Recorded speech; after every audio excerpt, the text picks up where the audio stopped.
Hello. This podcast contains scenes of violence, adult language, and, if we did our jobs right, disturbing subject matter. Listener discretion is strongly advised. I tried to advise Jono that we should have gone somewhere else, maybe gotten a real job. Anyways. Perfect.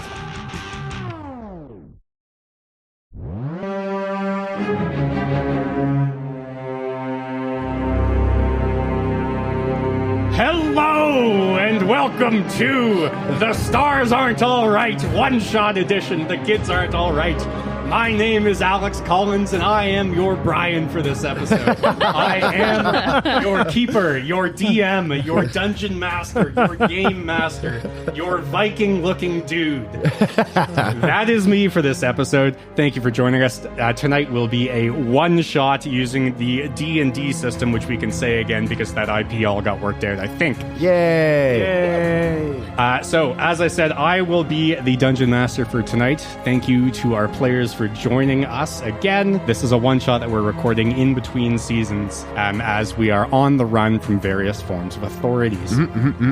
Like the ATF, mainly. Yeah, the ATF, the IRA, Baskin-Robbins. Yeah, Baskin-Robbins. Those guys are ruthless. They are Like, holy insane. shit. They will be playing would-be transfers to the prestigious college of Knockleberry College of Swordsmanship, Spellerey and Sneakerey. And throughout tonight's adventure, our band of rampaging homunculi must navigate the inscrutable and arcane world of, you guessed it, the college admissions process. Given that, I'm going to ask everybody to go around the table and introduce themselves and their characters. You may pick up on a theme for tonight's characters, a certain instruction that will be given, which will let them really get into the minds, souls, and bodies of tonight's adventurers. Let's start with Leah. I'm Leah, and tonight I will be playing Hael Newidem. How much are we saying? Yeah. How much can I not tell people? I think you said the same thing. I know, yeah. It's a callback. It's a callback. I don't get it. But actually, how much introduction do you want, Alex? Give us as much as you want us to know. That's it. That's it. Leah will be playing yet another deeply, deeply mysterious female version of an emo fuckboy on this episode. So It's really stretching her acting wings. It's going to be far from it, guys. okay. All right. Well, thanks very much, Leah, for that in-depth and very informative introduction. Let's move on to Tom. Tom, who are you playing tonight? Hello, I am Tom. I am playing Mott Yannick. I'm going to land on a voice when we actually start going, but for right now, Mott is one of the two scions of House Yannick, a religious devotee who is straining at the yoke of this upbringing and is not sure he can live up to the expectations of his family and has instead adopted the skills of sword and board to prove his worth elsewhere other than just as a peon for the gods. Deep, man. Deep. Thanks, Doug. Deep. Thanks. Brendan! So I am Brian, and I will be playing Dark Feather Bloodfoot. A deeply... You son of a bitch! Is deeply you don't do this to me, you son of a bitch! So Dark Feather Bloodfoot is a deeply misunderstood cleric of the god Megavore in the church. Some would call it a cult, but it's actually a church of Megavore. Darkwing, what is it, Bloodfoot? Is that what I said? Dark Feather Bloodfoot. Yes. Dark Feather Bloodfoot. Dark Feather Bloodfoot. Dark yeah. Feather Bloodfoot. That's what I said. Okay, that was his confirmation name in the Church of Megavore. But if you check his ID, his student ID, it actually says Brendan. So Brendan is... Oh, so you're not actually pulling an Alex on I'm not me? actually pulling an Alex. I thought about it. But no, I'm just not as much of an asshole. I plan on fucking with you in other ways. Okay, that's but yeah, Brendan stands at about 5'3", and he looks like a seagull that has painted its feathers black. Is it like all of its feathers or just the fingernails of its feathers? Oh no, it's all the feathers. It's, all the feathers. Yeah, all the black? feathers have been painted black, and he wears a toque or a beanie for our American listeners, and it just says Megavore kicks butt. But the last two letters of butt are kind of bleeped out. It's like a hashtag and an @ symbol because even that's too much. Okay, amazing. Catherine, who you playing as? Alrighty, hello. My name is Catherine, and I will be playing Sol Yatak. I just want our listeners to know that Catherine normally has a foam spacer on her head to support her Very small head. Yeah, her very small head. Very tiny. And that was forgotten tonight, so she has a much larger foam spacer. And the men at the table are distinctly uncomfortable with it. It's just well above average for a It foam is spacer. well is what above I'm saying, average for you a know? foam spacer, yeah. Like some people like small foam spacers. Yeah. That's all I'm saying. It's the girth that's throwing me. You know what? It's not about the foam spacer. It's about how you like use a it. Coke can if a Coke can was rectangular. That's the issue here. It's just that I have a small head, and we have new foam, and I lost my little small foam spacer, so we just have to have a big one. Yeah, just normal stuff, guys. Just, normal it's stuff. just a normal size We're people, just like foam you. spacer. So I'm Catherine, and I will be playing Sol Yatak.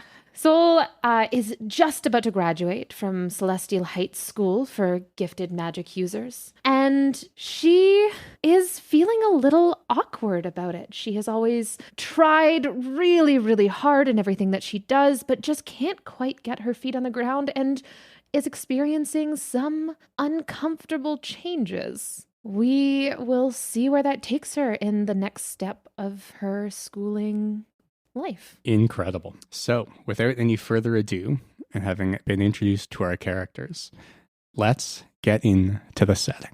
Past the spires of doom, and down the river of the Vale to the sea of smiling eels, along the coast to the north, there is a small village which sits on the Blue Bay, or as the halflings in the village call it in their native tongue, the Leftwater.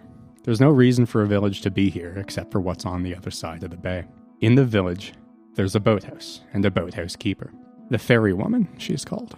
Every day, the ferry woman unties her boat, sets the sail, and takes the students across the water. Some of the students are young, and some of the students are old. But all of the students are bound for one place. Knockleberry College of Swordsmanship, Spellerey and Sneakery.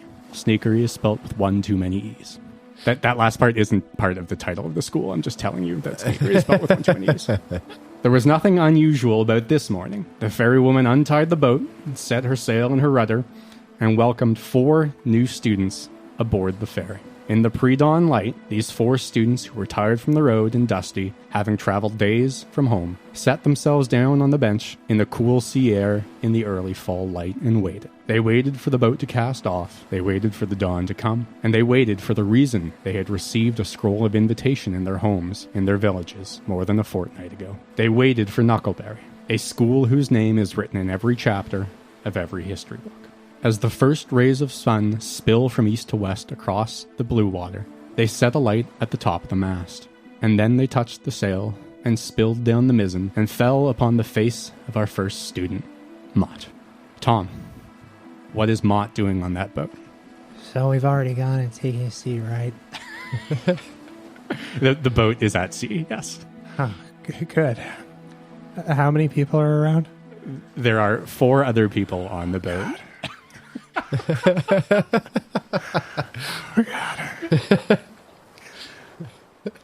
In an attempt to avoid a social interaction, I'm gonna go to 4 and just watch the waves crash against the boat. Take a deep breath and try and strike a heroic pose. Salty, I hope no one notices me. Mott, can you roll an athletics check and a constitution check for me, please? Yeah, of course. Athletics and Constitution? Yes, please. All right. Natural 20 on athletics for 24. Damn. And Constitution, we have 14. Okay. So, Mott strikes the most heroic pose that you possibly could. In all of his, I'm going to say, 17-year-old glory, you just have the gangliest kid ever pose himself into an absolute Adonis of a statue astride the stern of the boat, the bow of the boat, sorry. The wonderful kind of triangle-shaped shield helps make it look like I have a defined muscular back, but it's just the shield catching the light. You also managed not to vomit, so that's good too. That's good. Don't do good From the back of the boat, where the ferry woman is, you hear a, "Whew, you been at sea before there, lad?" No, ma'am. Born and raised on the lowlands and the prairies. I'm afraid of the water. Not because I can't swim, but because I can't see that far. Well, you look like you're doing fine. You're born to it. No issues. You're doing great. I appreciate that, ma'am. You're very kind. Say, do you have any rice crackers? Rice crackers? No. You see, for that, we got to get to the college, and you got to go to the College of Transubstantiation there. Noted. All right, lad, you just stay up there. You're doing well. Thank you, ma'am. When you say transubstantiation, you see Brendan's shoulders just sag a little bit. And where is Brendan on the boat? Brendan was sitting in the back corner. At first glance, maybe looking much like Mott trying to avoid having an interaction. But then if you looked at him for more than 5 seconds, you would see that he was very carefully trying to look moody and mysterious. But all of that would have been completely shattered when Mott struck such a heroic pose. All of Brendan's feathers just fluffed up and with insecurity, and then you could just see him frantically just trying to smooth them all down. He's trying to adjust his cowl, which he had very artfully over his eyes to just cast perfectly a shadow over his eyes, but because the feathers fluffed up, it is just kind of pushed back, and now it just looks like a very tight pajama kind of situation where it's hugging his head. And does Brendan have any garb on him, or is he just all feathers? Brendan is wearing all black, but at first, it's kind of this intense look, but then when you look closer, you see that it's very much like church clothes that he's tried to layer in such a way as to look at like badass, kind of assassin look, but it is actually all just altar boy garb and stuff like that, and he's just kind of as he's trying to adjust his hood, he pulls it back and you can see the Megavore kicks butt beanie, which he's trying to pull down on top of his head, also trying to look not heroic. He's trying to look mysterious and brooding. Okay. Can you give me a performance roll? And Catherine, could you give me a perception roll, please? Perfect. I got a 9. That's really good. It's so good. Level 2. Catherine, how are we doing on perception? We got a 14. A 14. A 14. Saul, where are you sitting on the boat at this moment? Saul's sitting across the way from Brendan and sees him kind of perk his chest up a little bit and trying to look a little bit performative and says, "Hi, I've only ever, you have very nice feathers. They're very cool. I haven't met a lot of, you're an Aarakocra, right? No, I'm actually a Kenku. Okay, sorry. But no, I'm an Aarakocra. Yeah, 100%. Catherine nor Soul can figure out what's happening here. I've never met a Kenku before in person, but I did play one once in a. Have you ever heard of historical reenactments? There was a Kenku, Aldrich Stormblade, who fought in the War of the Burning Plains. Yeah. And you've heard of him? Of course. Oh, that's We all know of Ulrich Stormdagger. You don't have to put on that voice. I'm not putting on a voice. It's okay. I understand. We're all kind of in a weird situation right here. I'm not in a weird situation. I think I'm exactly where I need to be. So you like reenactments too, hey? I think that I'm more about really understanding what the nature of history is and about, the suffering of people, back in the day, when Ulrich Stormdagger really, when he lived. That's what I study. I'm very knowledgeable about those times. Right. And okay. If you need someone to teach you something or other, I can help you out. Your last one could use a little bit of work, though. but that's good. I'm gonna step over here for a moment. There is like very little space to step away on the boat. She just shuffles over just a tad. Brendan just keeps like looking at her expectantly, not understanding the social cue that she doesn't want to talk to him anymore. Doesn't he understand who Aldrich Stormblade is? It's not Storm. Hael. You are on the boat, and unfortunately, because of the size, you have to see this whole thing go down. You are witness to every second of that awkward interaction. Please take 1d4 psychic. No, I'm kidding. This is not Call of Cthulhu. What's your reaction, if any? So Hael is sitting down, reading a book, and very blatantly, like, kind of like holding it up. So if anyone were to look over, would definitely see like the cover of what she was reading. And if you happen to notice, it says the Book of Foltis. And she's kind of pretending to read it, but she's actually just listening on everything that's going on in the boat. Just, yeah, but not reacting. Just like maybe eyes darting up, looking, then looking back at the book, and like holding it up. And The fairy woman looks over and goes, "Oi, quiet one there. What book you reading?" "Oh, I'm so glad you asketh what I readeth." Okay. Yes. The fairy woman mutters to herself, "Oh, fuck me if it isn't a past participle or some bullshit." Oh, fuck. Have you heard of the Book of Foltis? No, but I think I'm about to. Would you like to hear it? Yeah, why don't you read for us as we say? Well, we still got, half an hour before we get to the college here. Oh, What's the story about? well, it's kind of a long story. Yeah, gives us the Coles notes then, eh? Oh, okay. I don't know if I was ready to talk about this.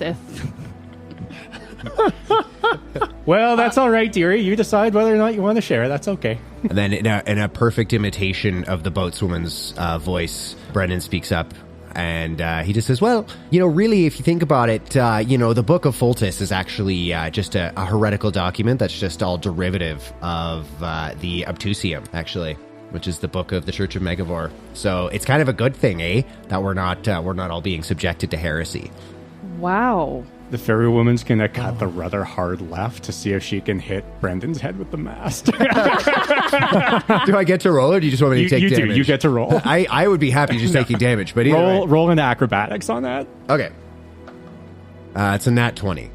Okay. For a total of 25. Okay, you get to pick how you expertly dodge this mast swinging at you. The boom, sorry. I would say, actually, I don't think Brendan would. I think he'd be so busy just like proselytizing for the Church of Megavore that he wouldn't notice until the last second. And then his instinct, which is the wrong instinct, is just to jump directly into the air and then grab the mast with like all four limbs, so like his arms and legs, and he just swings out over the water, and he's just like, I can't swim. Oh God, Hael gets up and goes over to try and help him. Okay, reaching out for him. Yeah, you sit down, and hey, Megavore over there. Yeah. No schisming on the boat, okay? Okay. And also just cut the accents out. That's just bring him back, Get him in the boat. It's just a little rude, Oh yeah, for sure. Yeah, what did we just discuss there, eh? Fuck. Sorry. Do you have your own voice? That's what I was Can we thinking. watch the language, pleaseth? I'm sorry, ma'am. He's a Kenku. He just imitates.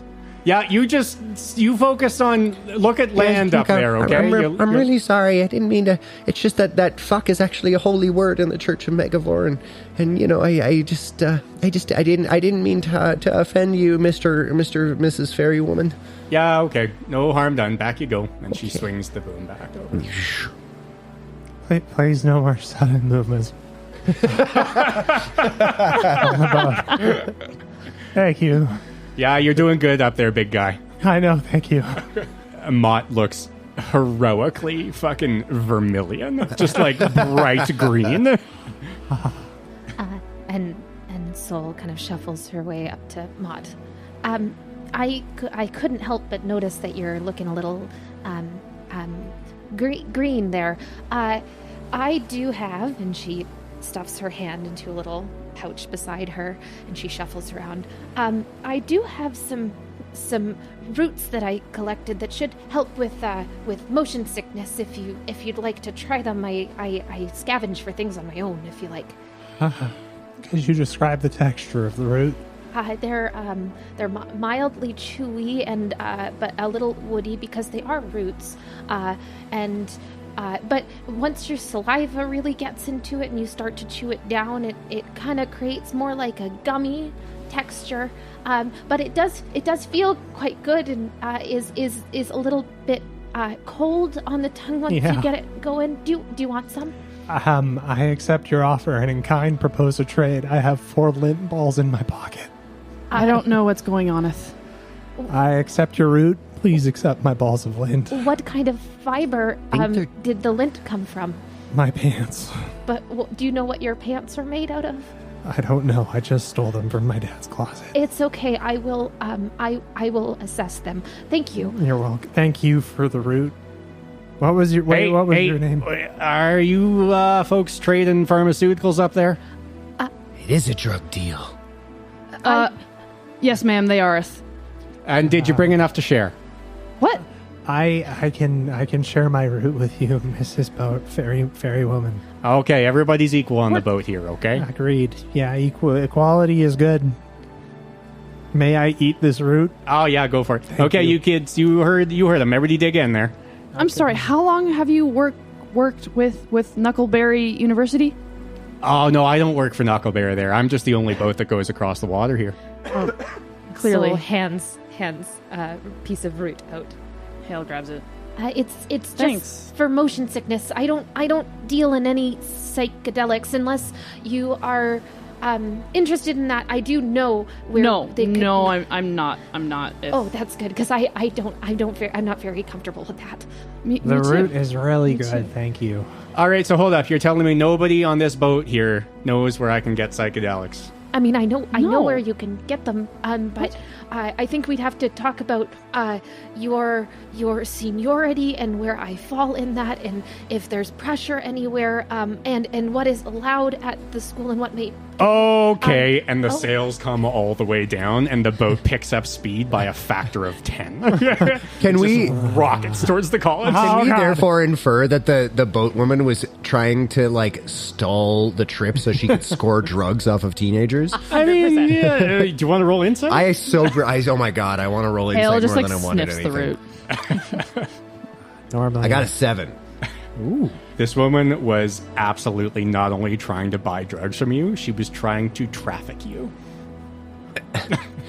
You could see Brendan just immediately like puffs his chest up a little bit, and then he just faces down the fairy woman, and he just says, "You might not find me such easy prey."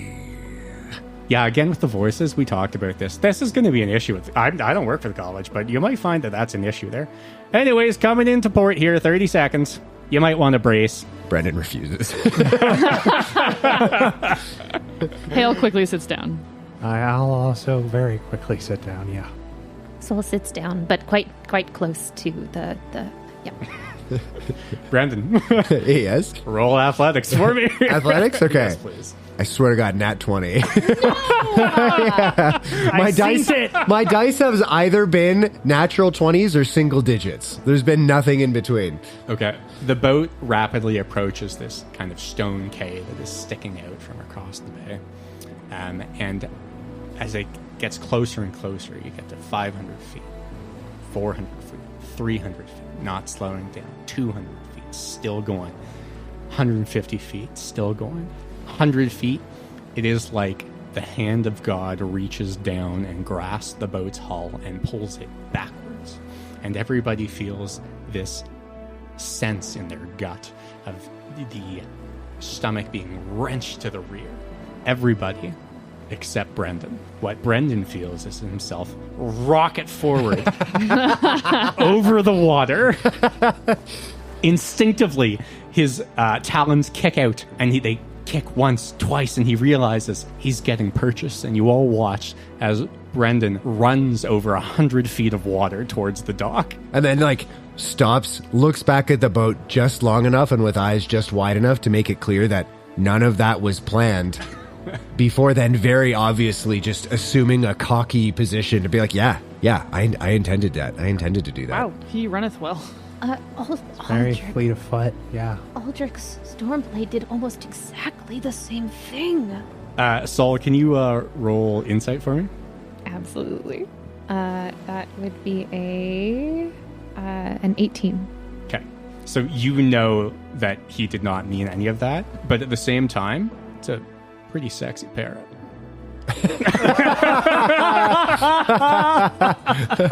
Oh my god. A seagull, sir.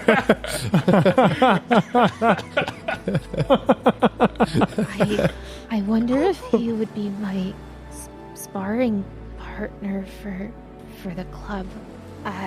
He's very clumsy, but my teenage hormones are going wild.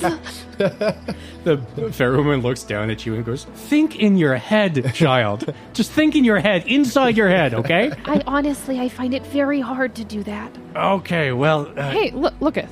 That's fine. Why don't you ask him? I think this is maybe a conversation for another time. Nope, we're not What? doing that. You're kind of weird. Oh, sorry. Okay, everybody see off the Brendan boat. this way. Let's go into the college. Front door is right there. And she points down an avenue or a boulevard. And on either side of the boulevard, flanking it, are these gorgeous old oak trees that are just starting to turn from green to yellow. And they are just lit up in the very hint of the morning sunlight. You can see that the top of them kind of looks like it's on fire. And the boulevard leads up to an old red brick building that is about 4 or 5 stories high. Black tiles on the roof, kind of slate tiles, that extends all the way to the left that you can see, and then all the way to the right, with a big wrought metal sign saying Knockleberry College of Swordsmanship, Spellerey and Sneakery. Hael extends her hand towards the fairy woman. Yeah, Said, yeah. A pleasure to meet you. Well done. Very Thank good. you for the Best ride. Anytime. Best of luck. You Thanks. you kids go and make your homes proud there, eh? Fairy woman, I don't have any drugs, but I do have an extra quart of milk. It's really good for your bones. Would you like some milk? She just stares at you and then kind of gently pushes the center of your your mask towards the gangway. Mott, was it? Yeah. Come on, let's go. Okay. Yeah. Let's go.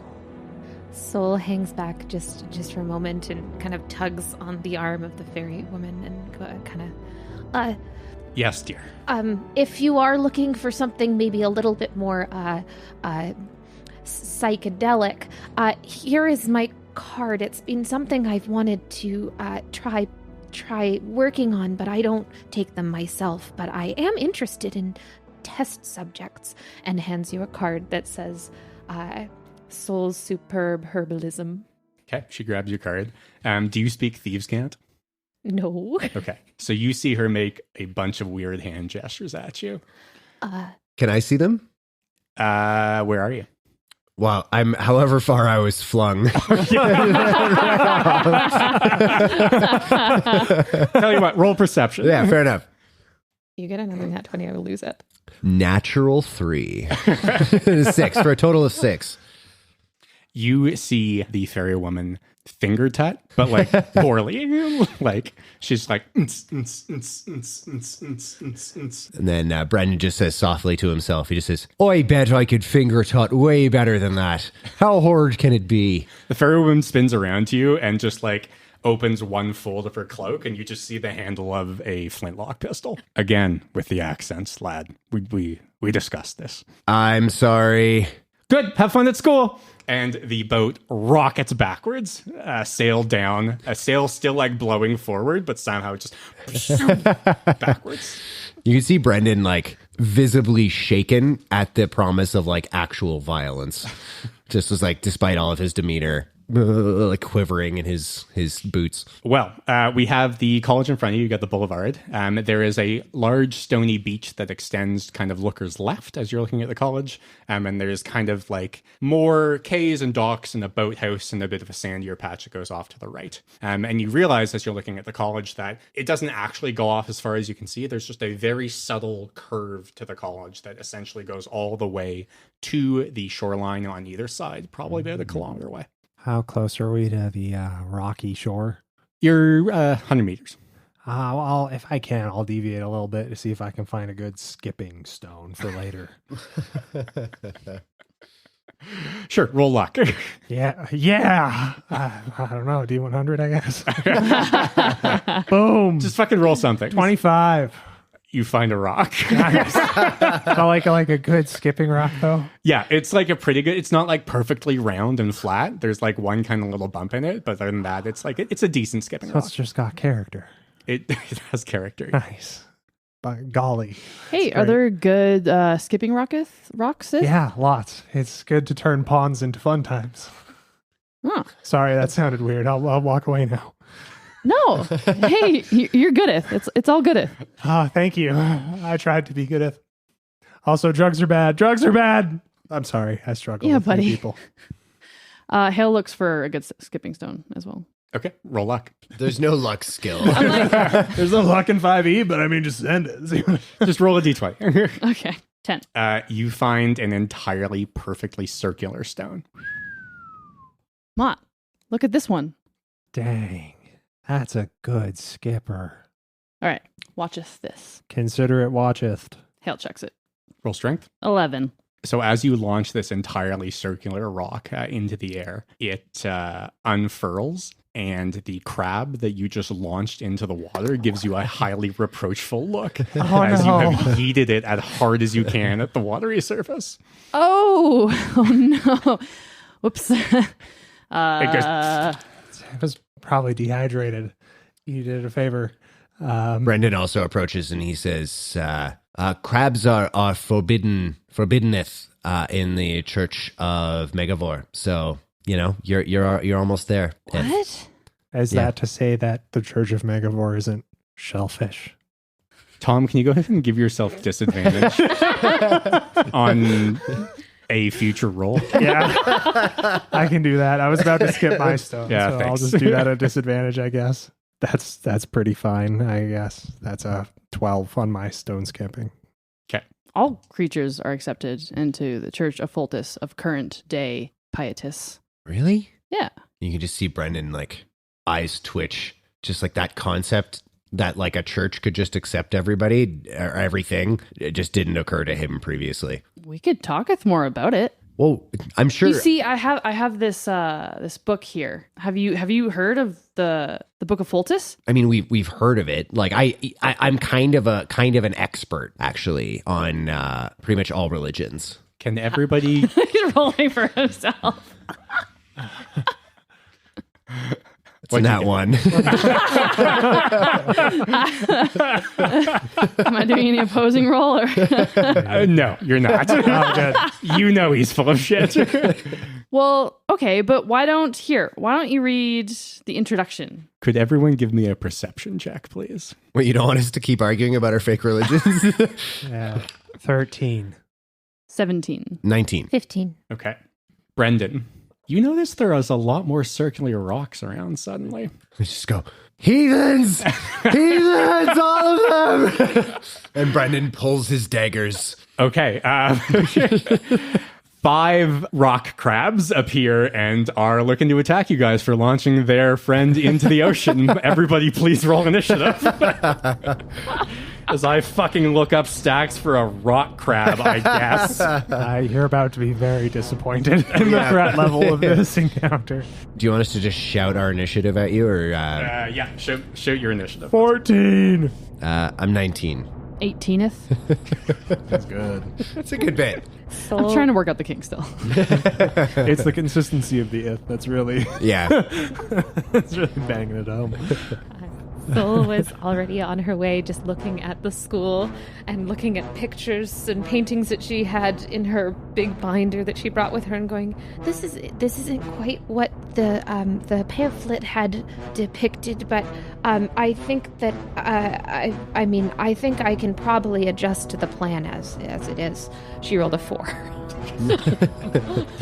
We are in combat, and the order is Brendan, followed by Hael, followed by Mott, followed by Saul, followed by the crabs, who rolled very low on their initiative. Lower than me? They rolled extremely low. They were taken aback by the theological debate that was going on, and so now they're just kind of offended at both sides. They're ecumenical, the crabs. Standard theological debate. Yeah, exactly. Okay, cool. All right. Okay, Brendan, your Brendan, knives are out. Knives are out. The Brendan, heathens are leave them skittering alone. before you. Brendan is not going to listen to the non-believer, and he is going to huck one of his daggers at the closest crab to him. Okay, roll range attack. Do I get advantage? Just out of curiosity. And for no reason. No, I don't. I got a big 8. I got a big 8. Okay, the knife bounces off the crab's hard shell and skitters away 3 feet. And quickly, Brendan checks over his shoulders to see if anyone's looking and realizes that, like, everyone probably saw that. And then he just boosts. He's just running the opposite direction of the crabs. Basically, Okay, so you're just booking it towards the school? booking it. Yeah. I'm going to run my full speed. Okay, that's my turn. One of the crab just like turns his claw upside down and just gives you like the what the fuck shrug. Like kind of flicks at you a little bit. That's what gets Soul's attention to actually pay attention to the fight, which is why she's so late to the fight too. She just sees Brendan booking it past her. And he kind of like shoves her too, and she drops all of the papers that she has, and she goes, "What is going on? Crabs? Do you need help? I can help." And she starts to trudge down. All right. Well, that was my turn. I don't know whose turn it is now. Hael, your turn. Hael's gonna try to grab that knife if it's on the ground, Yep, you got it. and then book it off of the shore, Okay. off the crabs, Okay. and So you're head just towards the university. are you dashing towards the university? Yeah. All right, sick. Brendan, what's your move? Is it back to my turn? No, what's your movement? Oh, 30 feet. Okay, same for you. Hael? Yes, it is. Probably. Okay. Yes, yeah. Great. Brings us to Mott. So just for clarification, these are just like crabs. Yeah. They're not large crab. They're just standard. They are standard crabs, yes. You are currently fleeing from a fight with 5, count them 5, standard basic crabs. So if I were to stand here Yeah. and do nothing, I would be fine. Well, I mean, they're angry. Don't underestimate the crabs. All right, well, I'll mockingly take one step back and realize I've now outpaced them. And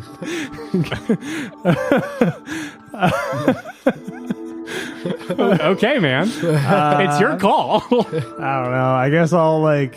What is it with Tom and just standing in front of enemies? If you fucking die to a bunch of crabs, I'm not going to save you. I'll just walk away. I'm not gonna run. I'll use my full 30 feet of movement and just walk away from the crabs. Everyone else is hauling ass. Brendan is screaming. Monsters!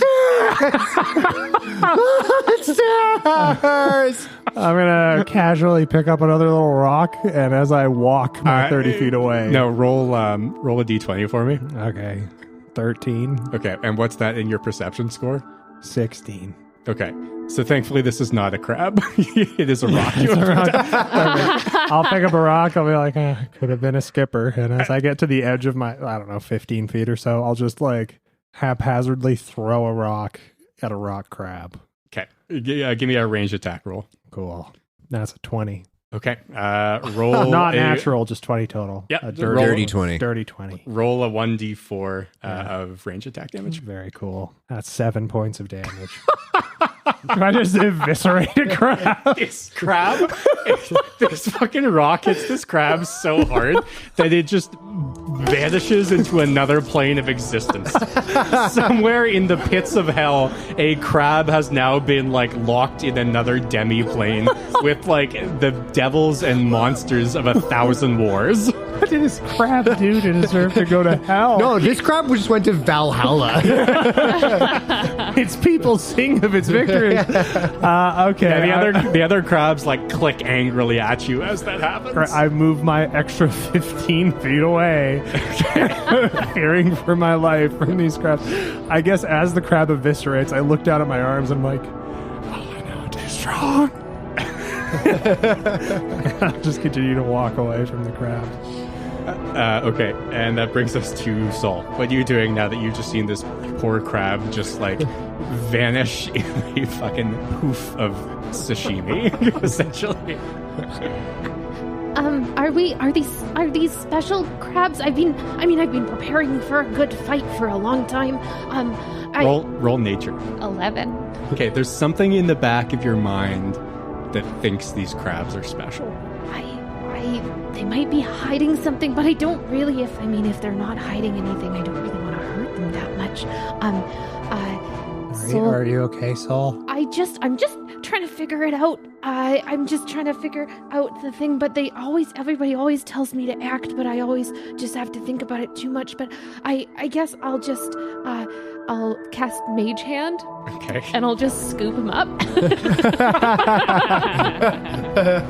And then just dump him in the water.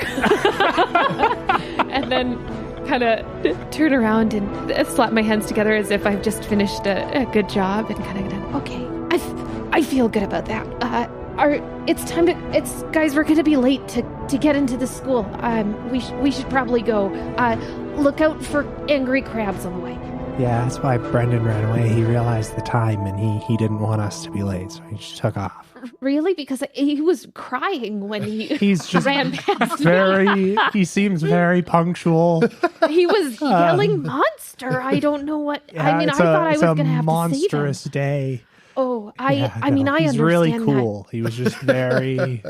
He seems a little weird, but he's kind of cute. Who said that? Yeah, okay. Let's go. And her hair is white, and then all of a sudden, as she gets kind of frustrated and embarrassed, it turns black instantly. Oh. We're gonna go. Okay. And she trudges off again. I think Hael catches up to Brendan. Are we still in initiative? So the crabs cannot catch you. Surprisingly. The crabs don't cast fireball? No. I just have notes beside the crabs, and one of them is mage-handed water, and the other one is deepest layer of 7 hells. I'm just going to write fine beside the other 3. My intention is I would just scoop them all up and just like... My understanding was that 5 soft shell crabs got irritated. Just like... Okay. As Hael catches up to Brendan, he stopped and turned around, and he can see everyone else just like sauntering back normally. And he just puffs his chest up and he's like, this place has invincible crabs. Hael holds out the knife that he threw. He's like, yeah. Oh, that's pretty invincible-ith. Verily. They're so invincible-ith. You saw it, right? Like, it's impossible to hurt them. Yeah, totally. Do you want your knife backeth? I guess.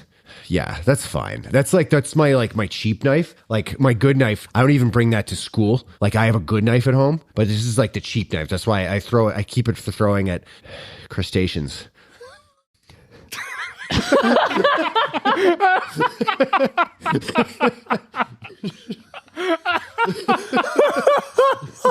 I just picture it's like a fucking montage of him like throwing a knife at a fucking lobster, throwing a knife at like a mollusk, and missing every time. So as they're having this conversation, I'll be casually walking up with Saul. Yeah, so I didn't mean to kill the crab. I just threw the rock too hard. It was crazy. That was a good move you did, scooping it up and put it in the water. That was pleasant. I didn't really want to hurt them, but it seemed like you're pretty strong there. I get a lot of practice pretending to fight things, but I haven't had a lot of practice fighting things, and I think I kind of panicked. Oh, no, you did great. You just scooped it all up and you threw it in the water. That was really well done. Yeah, don't worry about panic, love. Brendan overhears as he sees Sol obviously praising Mott, and that doesn't fly. His feathers rough up again. And so, yeah, don't worry about panic, love. You know, it's just sometimes you need to do a strategic retreat, innit? I don't know what to do with you. But yeah, I'm kind of a bad boy. Okay. Anyways, your knife. He takes the knife and he puts it back in his sheath, but he misses like 4 times. But he insists. He maintains direct eye contact. I mean, and he keeps trying to get it back in. And he's maybe just almost we stabbed himself a could couple times. throw knives together one timeth, and I could tell you more about. She whips out the Book of Foltis again about this book. He says, I like that. Cool. That might be nice. And then I can tell you more about the Church of Megavore. Cool. Yeah, let's do it. Yeah. All right. How many sects of your heretical sects of your Book of Foltis religion are there? Well, there's just the one true Church of Foltis of current day. Totally. Pietists. Yeah. There's only one true Church of Megavore. But I mean, like, heretical Sure. sects. Like, you have a lot, right? The word is holy and apostolic, Brian, by the way. Sorry, Holy and Apostolic Church of Megavore. Yeah, Holy and Apostolic Church of Megavore. There's only one, obviously. But yeah, so you don't have, like, heretical sects in your thing? No. Oh. An overly formally dressed man walking by goes, heretical what?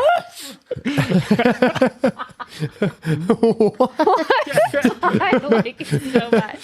What is Mrs. Doubtfire doing here? Just ogre. Heretical sex. Oh, I like it. nice. Robin Williams skitters away like a cat. One of them. He just goes, oh. Just into the water. Yeah, sideways. Yeah. So do you guys want to do the plot I designed for you? Yeah. Brendan, just one last thing. Let's talk about theology a little bit more.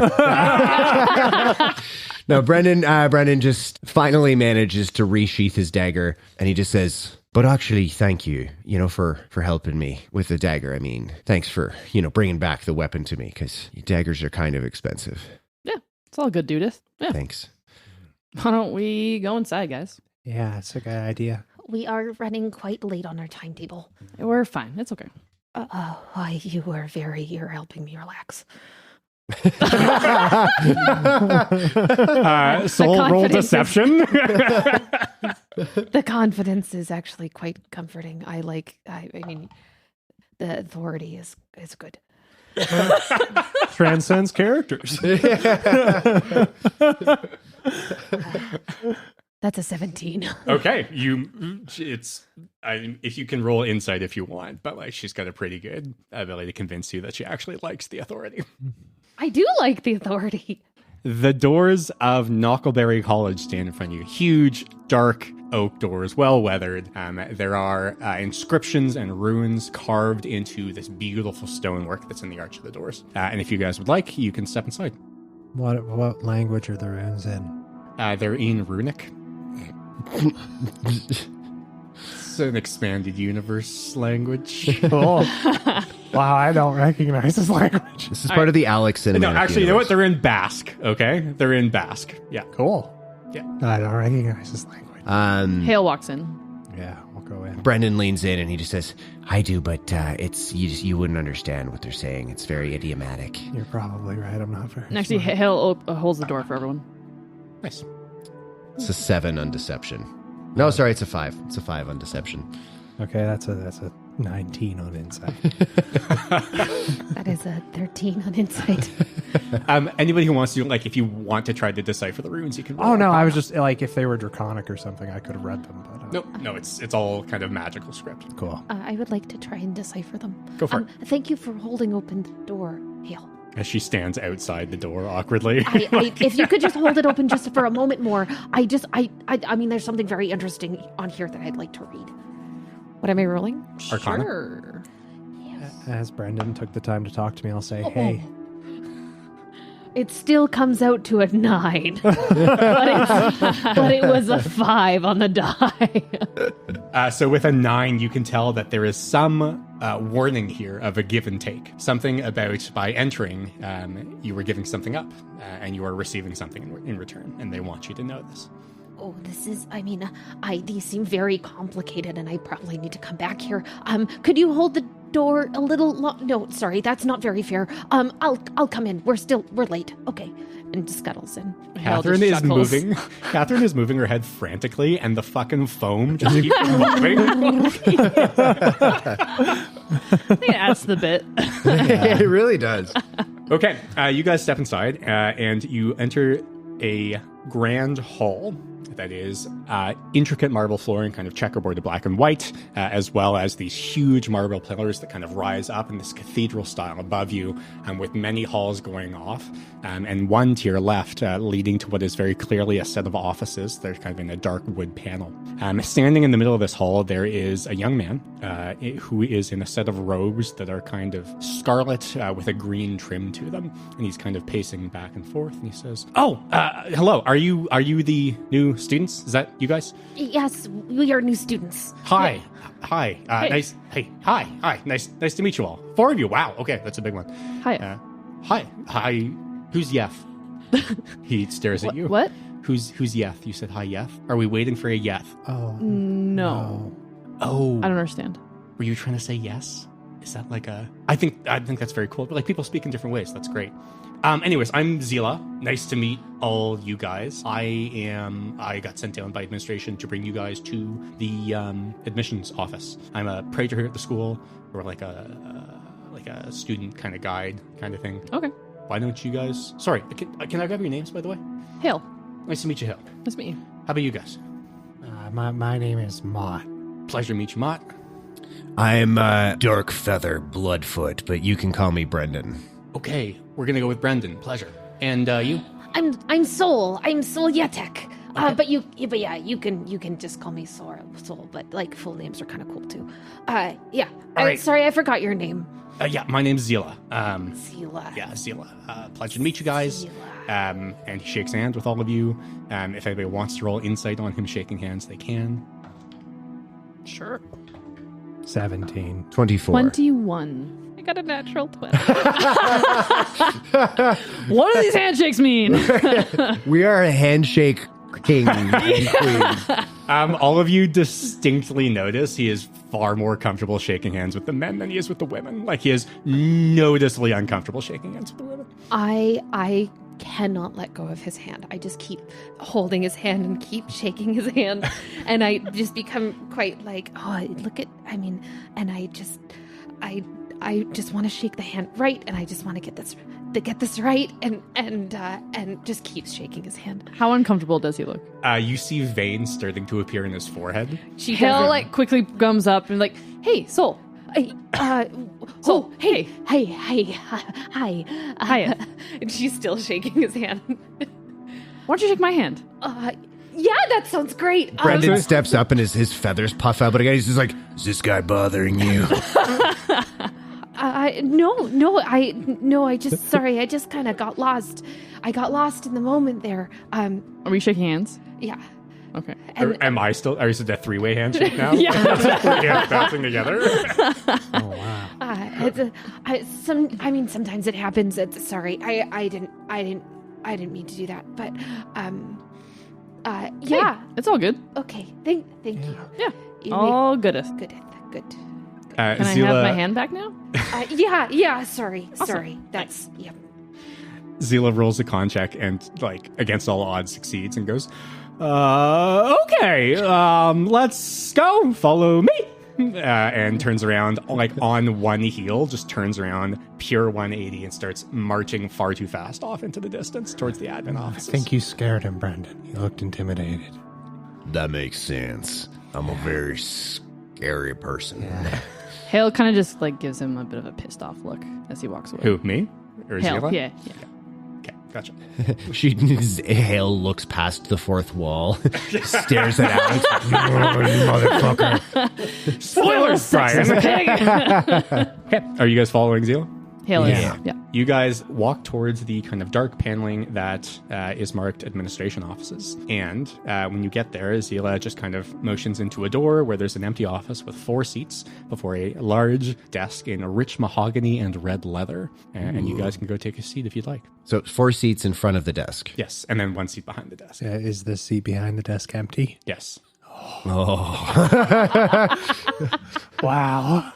May I voluntarily roll a will save? You See if I can resist the urge. would also like to do that.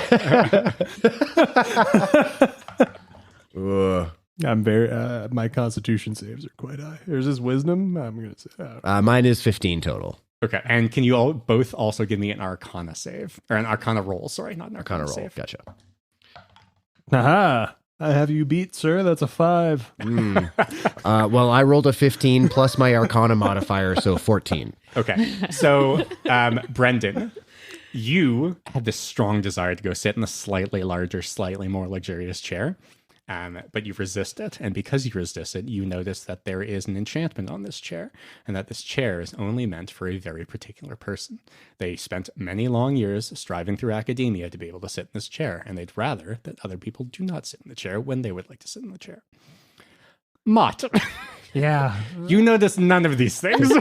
No, ahead. but I did really good on my will check. Oh, did you? Yeah. Okay. So you just think that this is somebody else's chair, and you go, it's probably not a good way to make a first impression.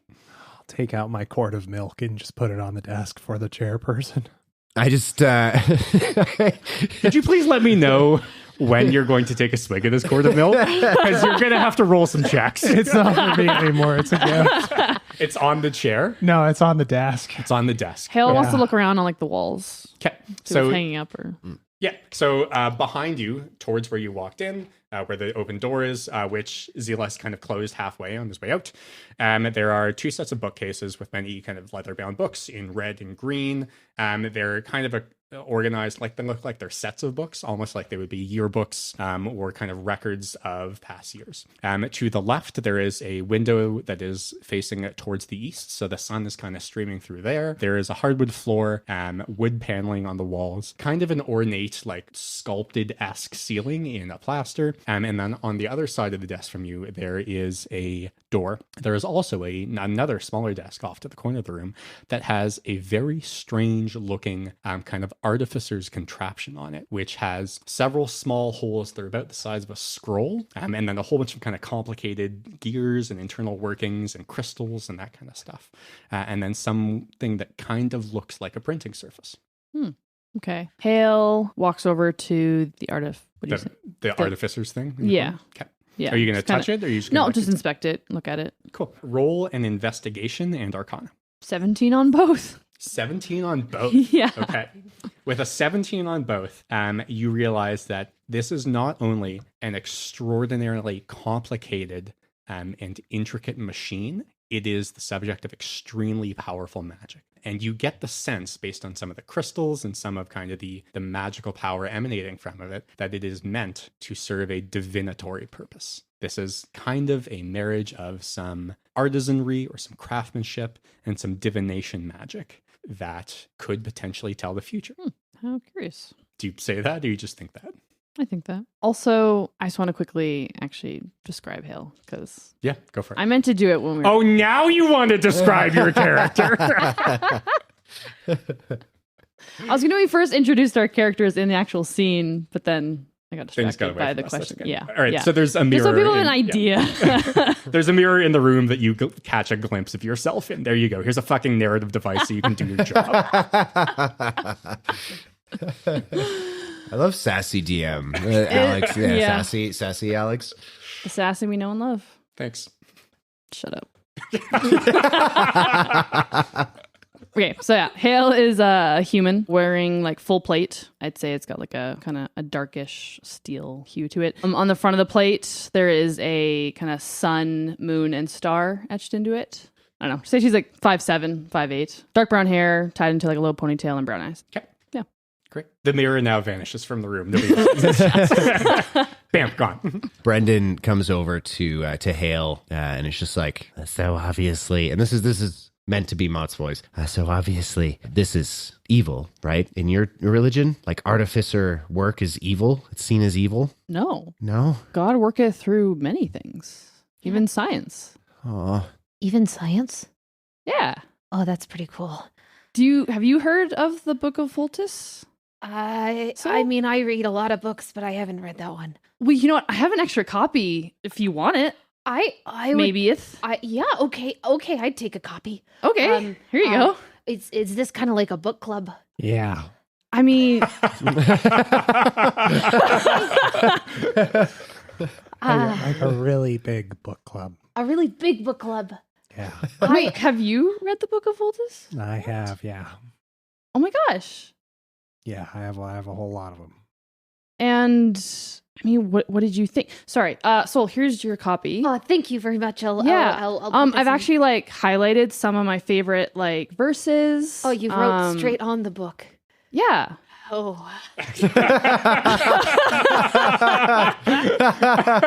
Soul roll Constitution. Someone's about to vomit. It's like into the book. We got a 2, folks. Soul breaks out in a heavy sweat. Okay, but you took it's not like and she tries to I'm just gonna Soul casts mending on the book. It's not working. Okay. This takes about a minute, but thank you. Are you okay? I'm fine. I'm okay. Does she look okay? She doesn't look okay. I'm fine. She really hates footnotes. Oh, I love footnotes. Footnotes are possibly the best part of the book. They just give you a lot of context. There's actually a lot of footnotes in. I know, the book. I actually see that you've highlighted a lot of them. I would highlight my favorite passages in the Obtusium, but What is wrong with you? but no, they every time we try, they lash our flesh. Yeah, like normal stuff. I agree Wait. with that. You're not joking? Like you've been whipped for reading. I would like to make, if it's possible, I would like Brendan to make an insight check to see whether he picks up on that they think this is crazy. Yes, Brendan make an insight check and a perception check. Everybody else make a perception check. All right. Okay. So the insight check is 17, but the perception check is 5. Brendan, you become aware for the first time in your life that not everybody is raised on a steady diet of understanding that the creator of the universe distilled himself into human form and then was sacrificed in a bloody manner to absolve everybody else for their sins. And you don't hear the door opening. Brendan's just staring off into space, like his eye twitching as his reality just begins to crumble. 21th. Okay, you hear footsteps coming down the door on the other side of the desk. You've got like 5 seconds warning before that door opens. 18. Oh. You like hear 2 seconds out. I am very focused on removing all the highlighting out of this book. You don't hear it at all. I do not. I go quickly run and sit down. Okay, Tom, any reaction? Company. I'll just turn around and get to my chair. The door opens, and into the room strides an entity. And you guys hear the entity before you can see them or make sense of what they are. And the entity goes, "Okay, hi everybody. If we could all just take our seats, please, that'd be very much appreciated." I was half expecting Piotr to come through. Just wait. Yeah, if we could just grab a seat. Yeah, that'd be good. Okay, everybody sit down, please. Brendan, just like a zombie, wanders over to his seat, just stares at his hands for a second, and then looks up at this entity. Soul, who is crouched on the ground in a cold sweat over this book, kind of jerks up and goes, this is not how I wanted to meet you. But Yeah, that's okay, dear. Why why don't we just put reading time could be later? And can you just go ahead and take a seat there, eh? Yes, absolutely. I mean, it's a pleasure to meet you. And she tries to salute to him, and just shuffles and sits down. Okay, so first things first, there is no need to salute. This is not a military academy, eh? Right. It won't happen again. Okay. Okay, that's good. So it's nice to meet you all. My name is Mrs. Turtleduck, and I am the admissions officer and guidance counselor here at Knockleberry. And we are just pleased as peaches that you four can join us today for an admissions process. Who is looking at Miss Turtleduck? Hael. Everyone? I think everyone, yeah. Okay. Miss Turtleduck looks 100% exactly like a turtle and also 100% exactly like a duck. Perfect. No notes. Okay. Okay. What? She looks 100% like a turtle and 100% like a duck. So just like a duck, she's got a shell and like a kind of the like beaky thing and that kind of stuff. And just like a turtle, she's got wings and webbed feet and like kind of the striations and that kind of stuff. So like a biblically accurate angel. She's a biblically accurate turtle and a biblically accurate duck. Okay, amazing. Yeah. Hael's just like squinting her eyes and then opening them, squinting and opening them. Okay. So after having this realization, who continues to look at Mrs. Turtleduck? 100%. Hael. Okay. Everybody who's continuing to look at Miss Turtleduck, please make a wisdom saving throw. I got 18. Okay. 12. Okay. They may get under 12. Dirty 20. Dirty 20? 18. 18? Okay. So everybody, for the time being, is able to reconcile these two ideas in their head, that there is both an entire turtle and an entire duck sitting behind them. This is actually like very comfortable ground for Brendan. He's just like, hit his head. He's like, yes, that makes sense. 100% human 100. and 100% divine. Exactly. Yeah, for sure. Okay. Excellent. Very good. So, Mrs. Turtleduck kind of looks up and goes, "Oh, I'm very pleased to see that everybody has an open mind here. I truly appreciate it. And it's one of the ways that Knockleberry is just an open institution and one that accepts different types of people. And I think that's kind of one of the reasons you're all here today. And so I know you're anxious to get the admissions process, and I will get to that in a second. But I was hoping I could get an idea from all of you as to why you're here at Knockleberry today and what you might be looking for at the college. Let's start with I'll just go alphabetically here. I don't know why I have crabs on my list. I'm going to scratch that off. Let's go with Brendan. He says, that should be, crab should be under I for invincible, but that's okay. I'm here just to try to spread the word of Megavore.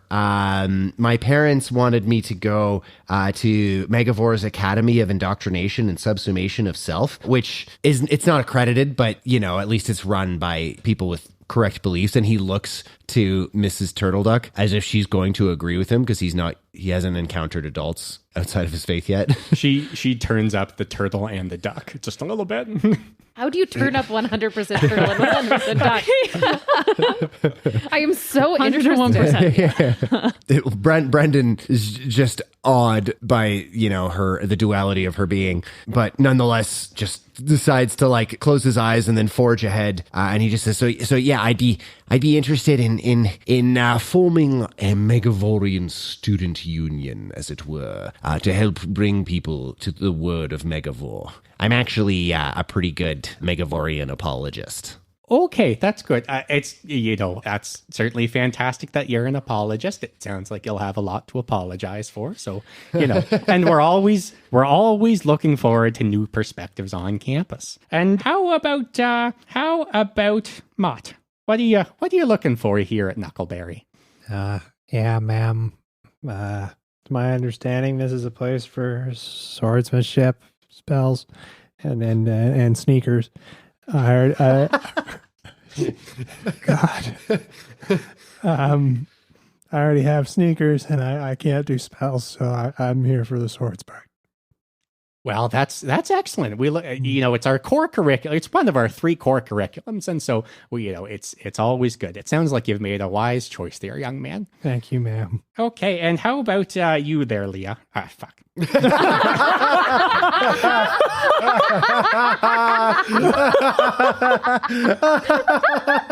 No notes. The automatic. Oh, Fuck. God. I love that the off immediate. fuck was in character. That was my favorite part. Leah? Fuck. Ah, fuck. Like that was FAHK. Ah, fuck. Yeah. Hael, sorry, there was another student here earlier. must have mixed that up. Hael, why do you think you're coming to Knockleberry? Well, I've heard it's one of the best schools, and Oh, you're darn tootin'. yeah, I You am darn betcha it tootin' is. it. And well, I mean, on one handeth, I really good with a swordeth, but spells I'm also really good at. And I'm just here to kind of explore and figure out what I'd be best at, or maybe both. Incredible. And tell me, did your parents have a hand in you maybe considering Knockleberry? Yeah, they're quite supportive of me and my choices. Because I do have other options, but just wanted to accept the scroll that I got it and, see what it's all about here. That is just incredible. We've been wondering if the word was getting around about our remedial grammar program, and I am just pleased as peaches to hear that somebody has really kind of taken us up on that. So that's fantastic, and that leads us to last but certainly not least, a soul. Oh, dear, what do you think you want to do it here at Knockleberry? Thank you. As you probably know, maybe you might not know, but I'm at the top of my class at Celestial Heights School for Gifted Magic Users, and my brother, my older brother, who used to go here, and I'm really hoping to kind of live up to his expectation. His name's Reelt. Reelt! Oh, Reelt was one of our top students. My goodness. He was a praetor. Actually. He was top of class. He was the second string quarterback on the knuckleball team. He was fantastic. He was only second string because of his academic pursuits, mind you. I know he's pretty hard to keep up with, and although I really haven't bested him yet, I keep trying, and I guess that's why I'm here. Is I want to follow in my brother's footsteps, but at the School of Magic, I try really hard, and I just don't think I've found my place yet. And Knockleberry, just seems like a good place to find your place. So I'm here to find my place and put all this hard trying to work. And yeah, I think this is a good place for me. Yeah. That's good. So, the important thing is you're related to Rialt. That's the real important thing here.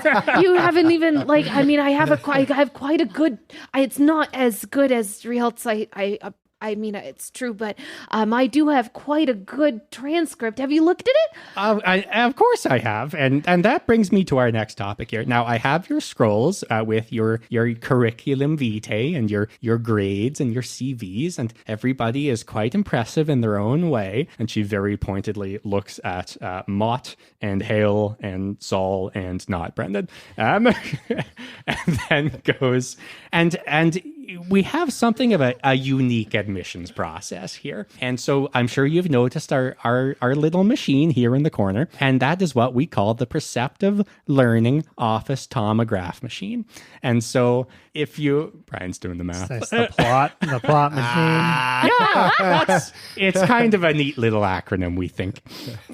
And that is a fantastic combination of artisanry and artifactory and magic. And what it does is it takes your unique skills and your unique abilities and your essence, really, and it assigns you to a class based on those specific skills, and a class and admission class and a program, and tells us where you'd best fit in here. And so what I'm going to do now, and you're all witnesses to this, is I'm going to take your scrolls and I'm going to just feed them into this machine here, and it will tell us what else we need to do in order to complete the admissions process. And generally it's pretty standard, but it's just kind of the little Knockleberry advantage that we like to bring to things. Does that sound good for everyone? Yeah, sounds goodeth. Yep. Mm-hmm. Brendan just raises his hand. I don't want to cut in line. I'll let his question go first. Okay, Brendan, let's hear your question then. I suppose my question is just... Yeah, Brendan, I'm just going to say we do not have a dramatic arts program. I just want you to know that. Ma'am, he's a Kangu. That's how they speak. Well, that's a very close-minded attitude, young man, but that's okay. Brendan, please continue. Right, so what I'm saying is, how do you reconcile letting a device powered by evil decide the fate of your students? Oh, it's actually not powered by evil. It's actually quite a cool machine. If you just let me show you, I bet you'd understand it. You know, I understand there may be some discomfort with, new technological and technomagical adaptations. Yeah. And so I think this would be a good experience for you, Brendan, Yeah. We are a secular school, and so it's important that you open your mind if you're going to come here to Knockleberry. Yeah. You can see when Brendan wasn't included in the exceptional student speech, the ruffles of insecurity, all his feathers just puffed up again, and you can see him just like smoothing them down, Like with his beak? With his beak, he's just preening. So he yelled that bit at Mrs. Turtleduck, and then you can see him preparing to continue debating, but then a girl said it was cool. So you can see any theological concerns just go out of his head, and he just says, yeah, that's fine. That'll work. Okay, excellent. So I'm just going to take these scrolls here, and we're just going to put them into these slots here, and now we are going to let the magic happen. Ready, everyone? Oh, so ready. Yeah. Dos vedenio, comrade. Wow. Okay. And He speaks Gnomish. Yes. Well, now I have to change characters later on. Yeah, got him. Let's go.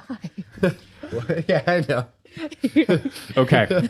So, He thinks he's going to hell. That's why he's saying goodbye. Mrs. Turtleduck pulls a lever and inserts a crystal. Wrong lever!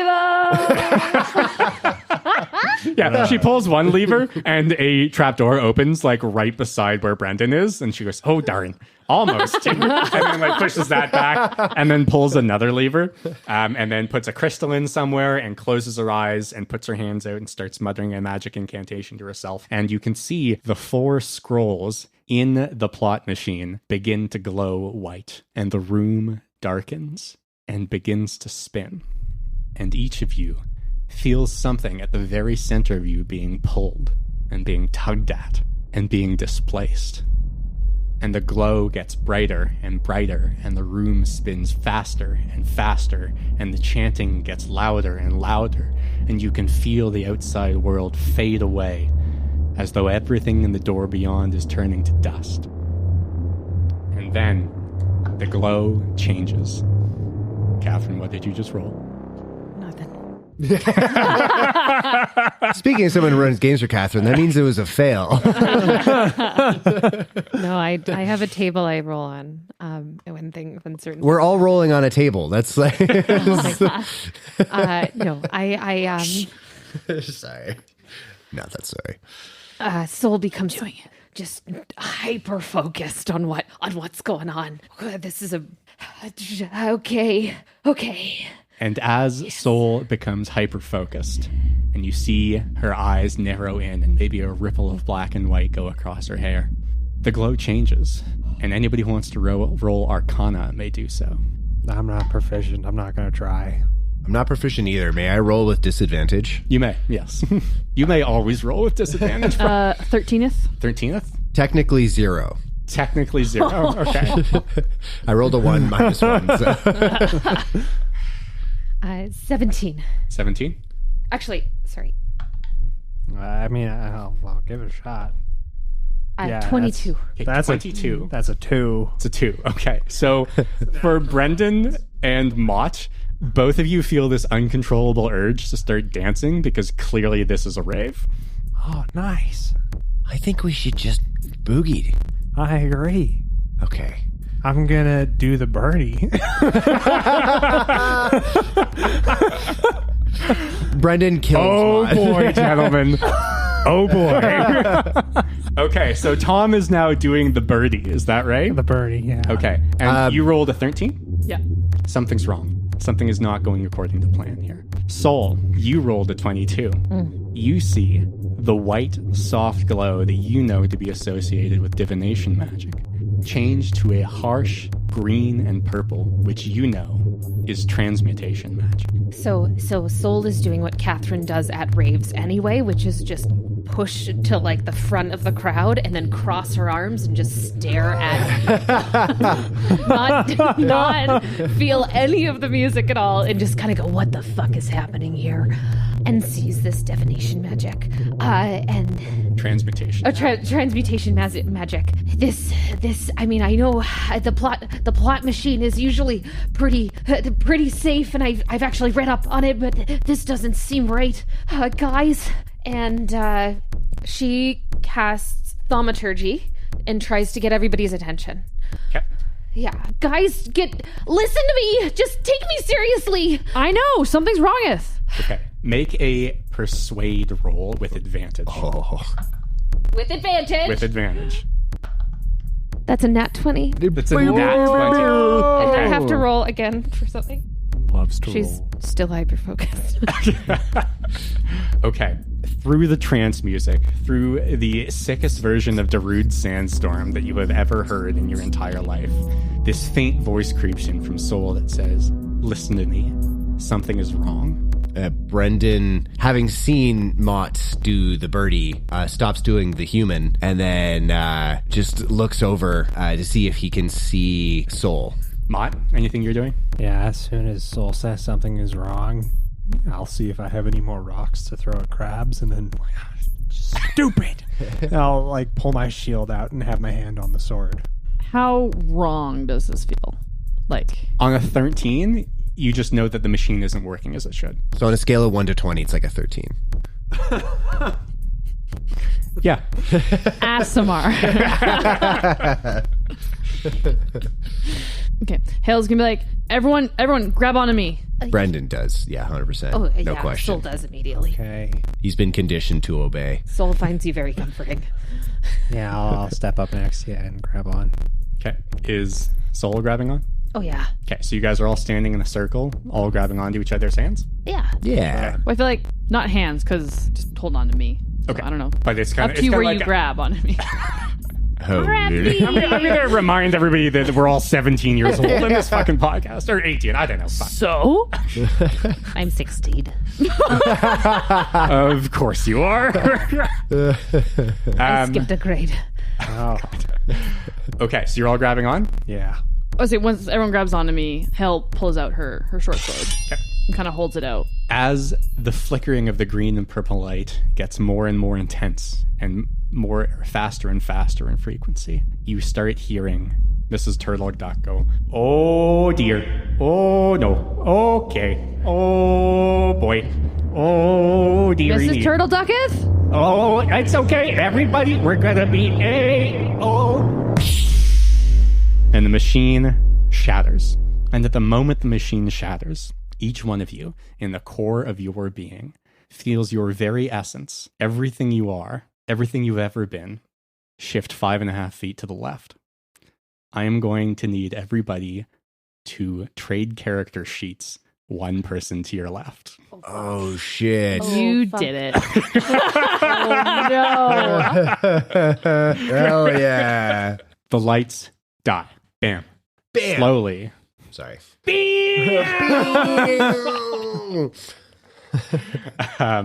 Corey and Trevor just run through the room and then fucking die right away.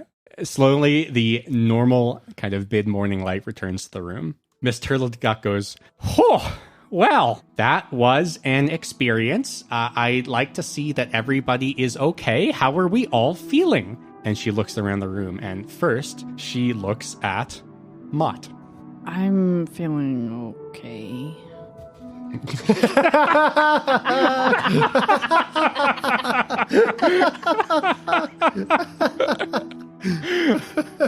Okay, that's good to hear, dear. You look a little shaken. Are you sure you're okay? Mott grabs the milk off the desk and goes to drink it. Okay, we'll come to that con save later. Next, Mrs. Turtle Duck looks at Hael. And you, dearie, how are we feeling? That armor must be awful heavy there. I'm feeling just fineth. The armor, it's just fineth. But I kind of feel a little woozy. This is harder than I thought it would be.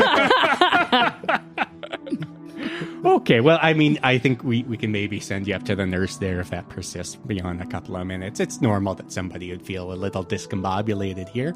I mean, that's just, I think we just may have gone through magical and technological first, and there may be, academic papers written about this at some point. You all should be very pleased with yourself. What do you say there, Soul? Are you doing okay? Well, if I'm being honest, I feel like very nervous, and I just don't really quite understand exactly what happened. And I think it was actually kind of unsafe when you think about it. Like, really, there should have been a control group before we were having the device malfunction. And I don't think that was a very kind of responsible dear, thing to that's happen. good. I'm glad you're okay. I'm just saying, fantastic. if there's a paper, I would just if my name could be involved in it, and then if you could put it, just make sure and hang it up above where my brother's name would be. That would be good. That's what I would really. We'll see about a research assistantship. If the admission process goes well, right? Of course, yeah, of course. Okay, that's good.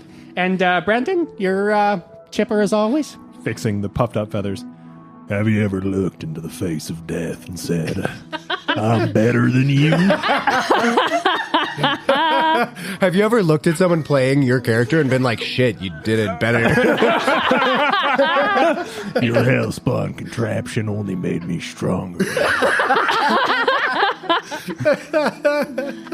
Once again, Brendan, this was a minor office equipment malfunction. I don't think we need to be throwing the old HE double hockey sticks around. That just doesn't seem appropriate, okay?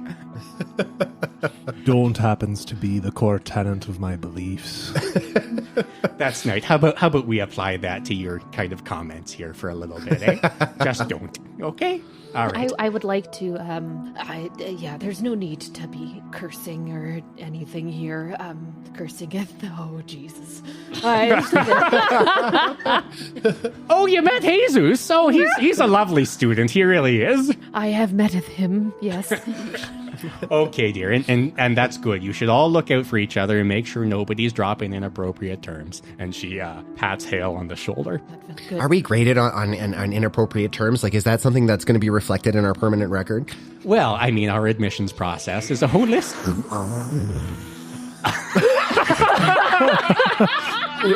Yes, Leah? You have something to add? Okay, Leah, you can roll your con check for drinking the fucking gross hot milk now. Warm milk! I got 14. Is that good? Yeah. Yes. Okay. Yeah, you're fine. This isn't Call of Cthulhu. You have to decide. I'm pretty sure that's your call. No, you know what? That's good. Okay, He can be manipulated. Yes. No, that's Catherine and I both taking notes. Like, yes. So, to just touch on the mechanics here for a second to make sure everybody is on the same page, chiefly me, what has happened here is that everybody is now playing one character to their left. So, Saul is being played by Brian. Whoop, whoop. Brendan is being played by Tom. Mott is being played by Leah. Yum. That's so bad. And Hael is being played by Catherine. I'm just happy to be her with. Hael got very nervous also. Yes. It's a mixture.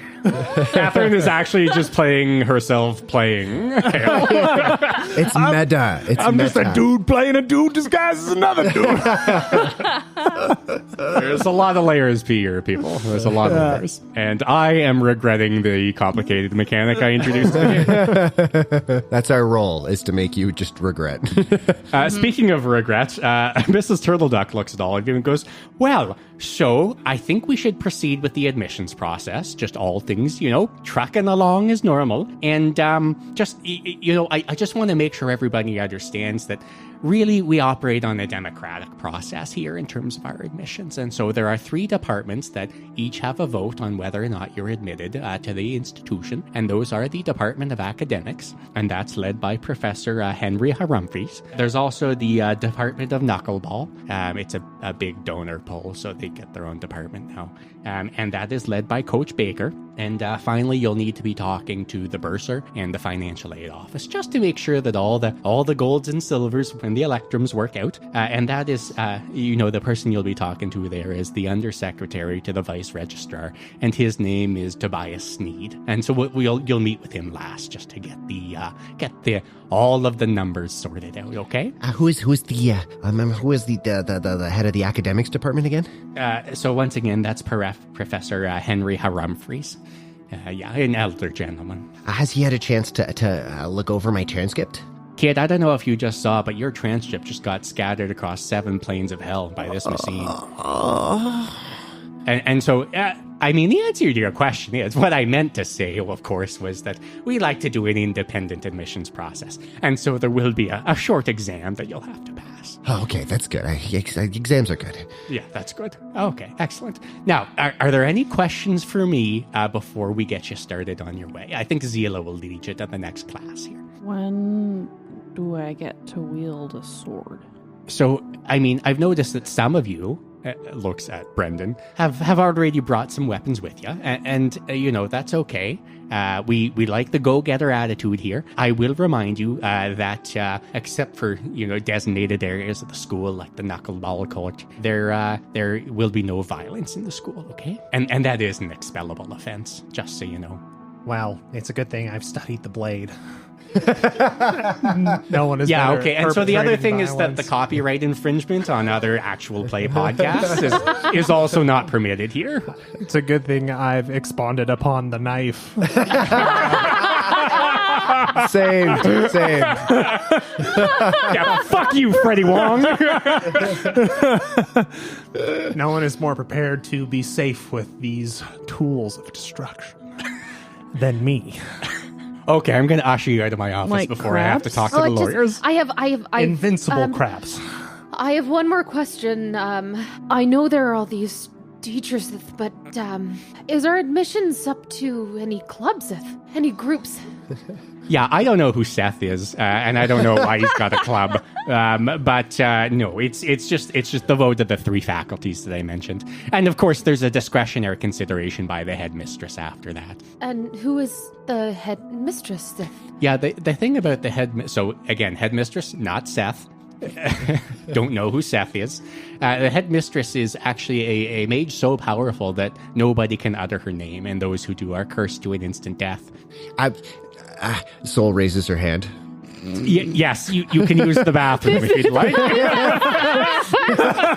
Feel attacked. It's down the hall and to the left here. Soul's like, that's good to know. And she opens up her notebook and she updates the map that she's been drawing of the school that she's been going in. And then she's very good at mapping out physical spaces. And then she says, would it be possible for us to learn that incantation? Because that sounds useful in certain contexts and certain applications. When you think about it, if like somebody, was like, even your enemies was, going to name you, because of course they're going to name you because they're your enemy and they want to plan to defeat you. Then you could use that in particular invocation to make them name you and then be cursed. Can we learn that? Is that in the curriculum? And when? Okay, so let me get this straight. Your question is whether I, the admissions officer of this institution, can teach you the spell that would make anybody uttering your name die instantaneously. Yes, I, Soul, believe that you in the capacity of admissions officer can do this for me. This is a history I have in role-playing of believing that certain characters just have way access to way more resources than it turns out that they have access to. This is a personal attack. I'm just saying that you should be able to hypnotize somebody over the phone. It's all I'm asking. Never mind. Let it go. Okay, so I just mean where is it in the curriculum? right, Is that first year or second year? second year, dear. It's second year. Okay, excellent. And she flips to another part of her notebook and makes a note. Okay, and with that, I am going to ask you all to please kindly step out the door to my office, and Zila, I'm sure, will take you to Professor Humphrey's classroom, eh? Goodbye. And she snaps her fingers, and a fucking, like, vortex just sweeps you all out of the office. And so you are standing in a hallway, wood paneling, high vaulted ceilings, and Zila is there leaning against a post trying to look cool. And Zila says, hey, how's it? Everything good? You guys good? Instinctively, I puff up also to look cool. Do you need like an antihistamine or something? We can swing by the nurse's office first. Soul want. just goes, oh. Don't make this about me. I'm having so much fun. Yay! I'll take out a little tin pack. I'll flip it open and take out what looks to be a cigarette, but it's actually just a hard candy, and snap it in my beak. You know, one of the most dangerous things you can do is ask someone if they need medical attention.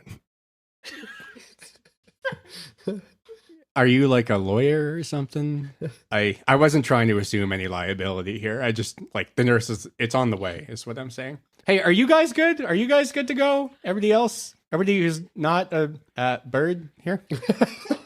Wow. I didn't mean like that. Is everyone else ready to go?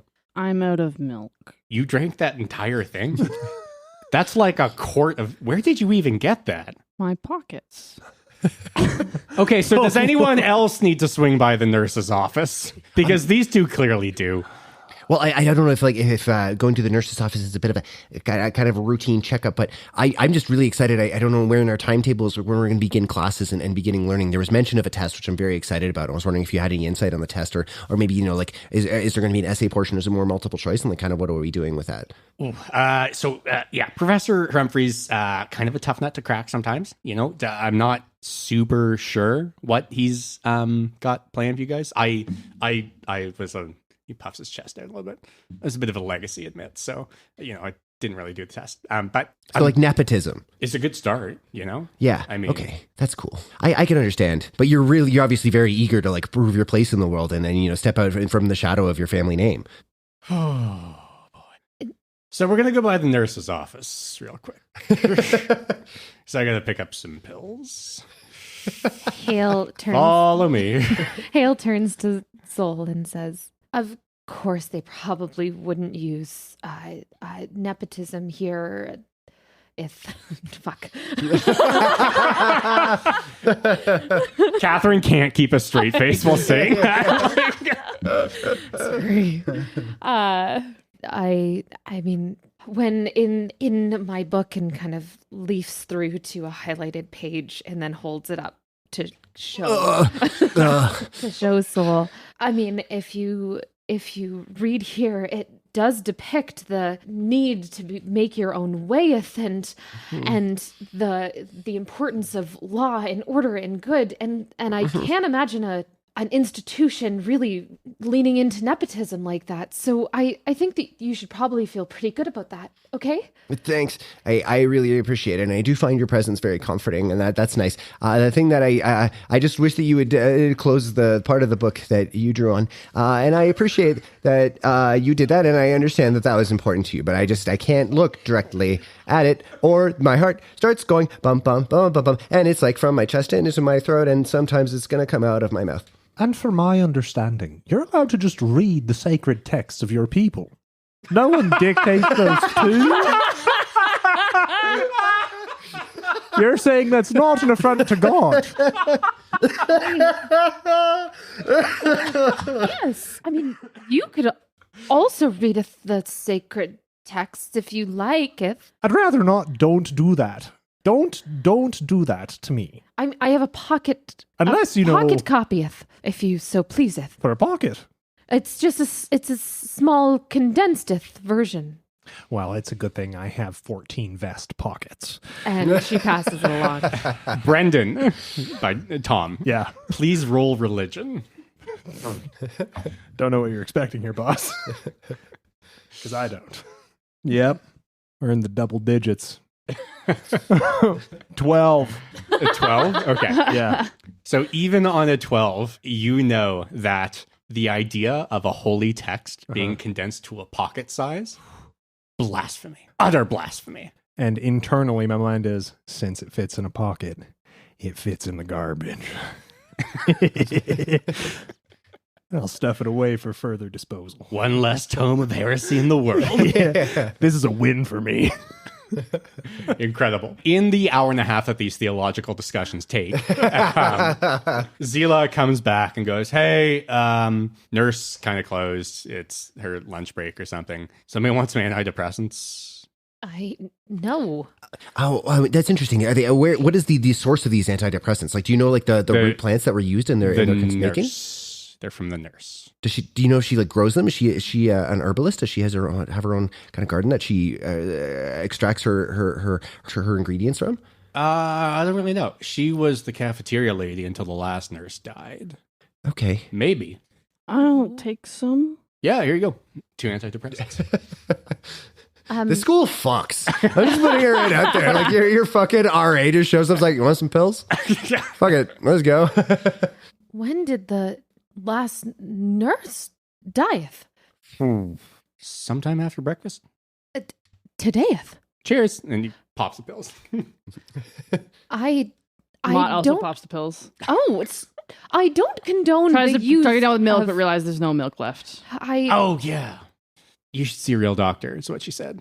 Or the cafeteria. Yeah, but okay, later. We should go to that test you guys have to do because I was supposed to be in class like an hour ago. And so we should get going. Yes, absolutely. I don't want to be late for the test. If we're late for the test, will that be reflect poorly on us? Like, is that going to be noted in our permanent record? Yeah, I probably, yeah. Oh shit, no. Okay, come on, can we go? Come on, let's go. Go. Oh, okay, and just follow me.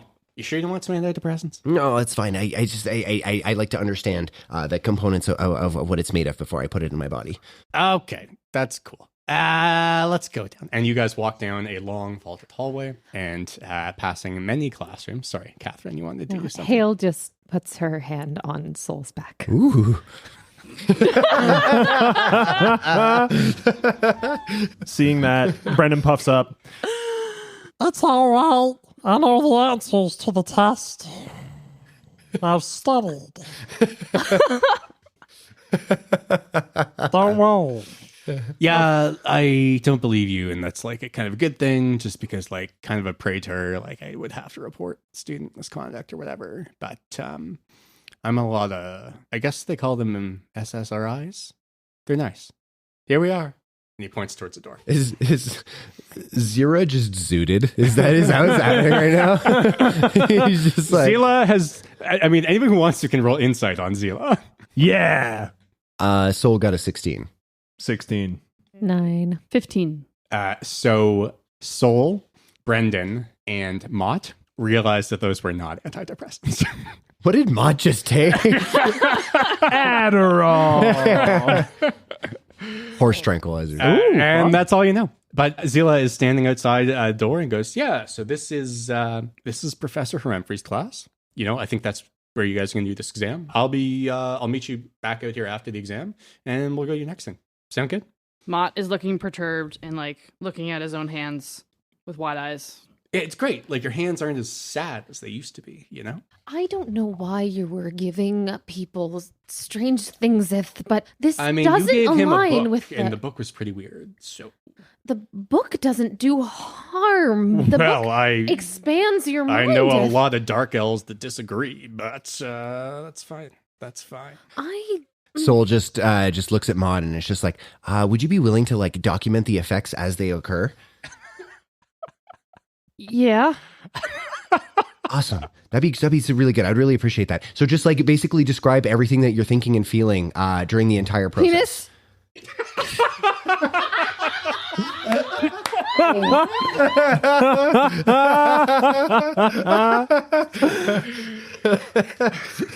And Soul just flips to a new part of her notebook and writes it down. Like, okay, yeah, awesome, that's great. Penis, excellent. What is? Okay, yeah. And then The door to the class bursts open, and there standing is the largest, ugliest, meanest looking half orc you have ever seen, who looks at you all and lets out a blood curdling spittle flying off of her tusks. Blood. The half orc looks at Mott so confused and is just like, And Mott looks confused back. like pupils like dinner plates. It's the quenchiest. Hael is enraptured. and then the half orc steps back and gestures into the class. By the way, nobody speaks Orcish, right? Hael does. Really? Hael does. Okay. So what Hael hears is, "Good morning! Enraptured. Professor Humphreys is waiting for you." I have been waiting for Professor Humphreyseth. Weird intonation, please come in. Yes. Okay, you step inside the classroom, the half-orc, all the rest of you just hear like kind of grunt chewing noises that happen. Hael, you hear, "Please have a seat. Professor Humphreys will be here momentarily. I'm his academic assistant. My name is Henrietta. If there's anything you'd need, I am pleased to help you. Best of luck on your exam." Thank you, Henrietta. Everything here is fantastic. Have you ever heard of Fultus? Young lady, well, I am very impressed that you understand the Orcish language, and I think that's a rare skill. I just want to remind you that this is a secular institution, and I am a member of the faculty and the academic staff, so that's not necessarily appropriate. But that's okay. Trust me, this will stay between us. Charmed. And the rest of you just hear...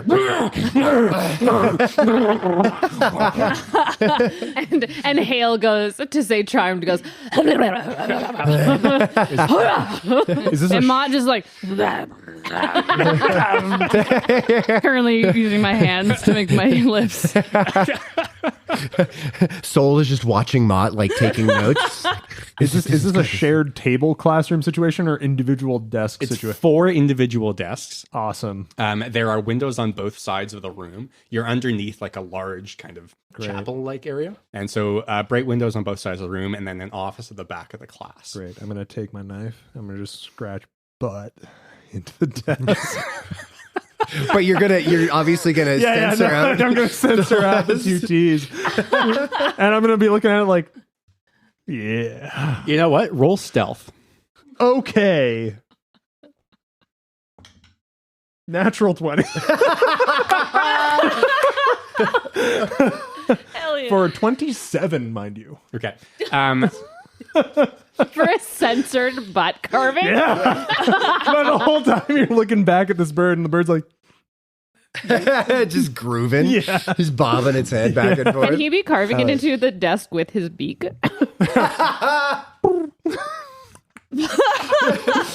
like a bird pecking at seasons.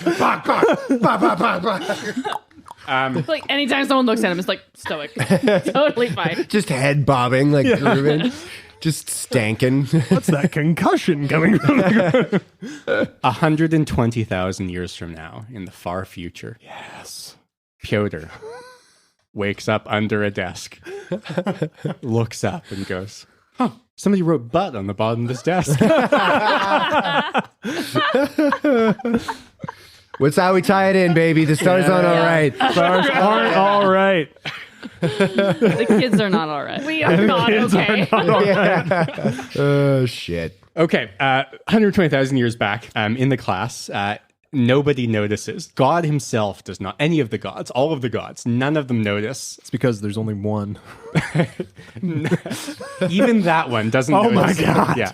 Brendan scratching BU' sign fucking number symbol into the bottom of a desk. And after he's done that, only after he's done that, the door opens, the office at the back of the class, and Henrietta says in barely passable common, goes, "Present Professor Henry Humphreys, make, read, exam question. Please take note.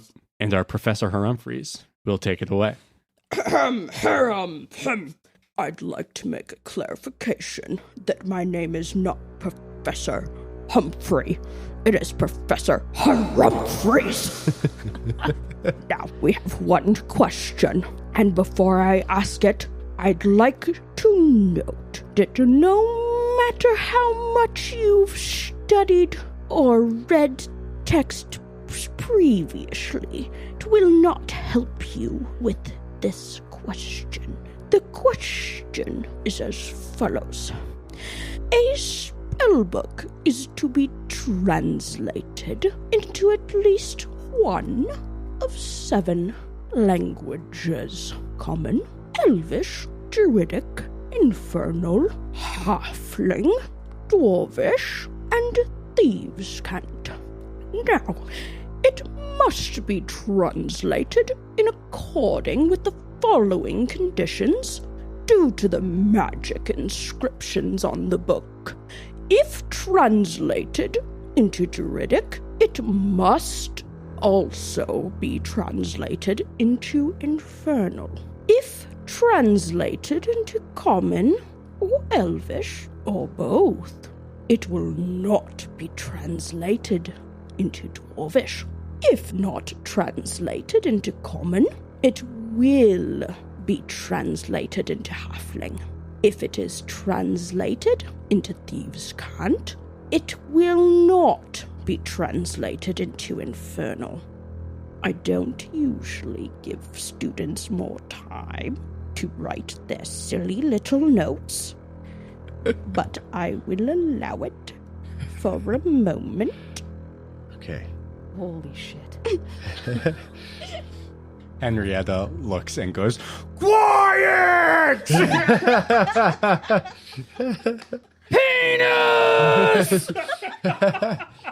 It worked. That's not appropriate. Henrietta looks at Mott and just nods approvingly. And then looks at Hael and goes, "You quiet." Oh my God. Maud is Tom backwards. Brian! Okay. I'll be over here. Actually, do you... Sorry. We can talk about my stupidity later. Let's finish the bit. This is why they call me Professor Humphreys. Quiet! Okay. But if translated... Henrietta! Silence!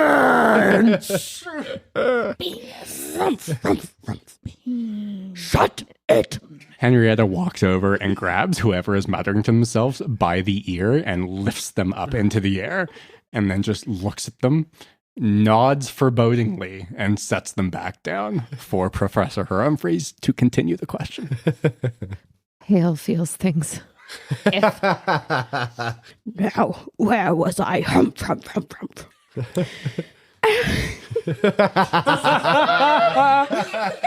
Keep it together. It's Catherine's fault. Okay. An unwitting apprentice has already translated the book into Dwarvish. What is the maximum number of languages the book can be translated into? You have 30 seconds. And Henrietta nudges the professor and goes, 10 minute, professor. 10 minutes. Fine. You can have 10 minutes. All right. Okay. So thank you, Moira. Thank you, Moira. Thank you so much. That was good. That was That was incredible. That was Amazing. incredible. Absolutely amazing. Thank you so much. Being like a that virgin rumble also rumble. doesn't help you in this test. Shit. Well, we'll all fail then, I guess. Okay. Moira, thank that you so was much, Moira. fantastic. Thank you so much. Are we allowed to talk amongst ourselves about it? Like table talk about the question? Professor Humphreys, as soon as he finishes the question, turns on his heel, walks back into his office, and gives a knowing glance to Henrietta. And Henrietta goes up to the board and writes a big backward S and then the rest of the word silence. And then underlines it twice and puts 2 daggers and 3 skulls beside the word. Sweet. So content-wise, it's going to be 10 minutes of silence. All right. Does anybody have... So content-wise, if you are able to communicate with each other stealthily or to send messages to each other or pass notes, then you will allow communication. Hael Or otherwise distract or bribe Henrietta. Pretty sure the answer is all of them. It's not. It can't. It be. isn't. It isn't. But it's close. Y'all gonna roll some stealth checks? Yeah, obviously. Okay. Hael will roll stealth to pass a note on the back of one of her pocketbook of Fultus. Stealthily, Brendan is going to throw a piece of paper at the back of Soul's head. Okay, I'll get a stealth check from you. Yeah, I'll get a perception check with advantage from Soul. it's a 23. From Soul. Okay, you are able to throw that piece of paper, and any other piece of paper you want to pass is a success. I think. Wonderful. It's primarily to Soul because that's the person I want to impress. Rolling perception. Perception. Okay.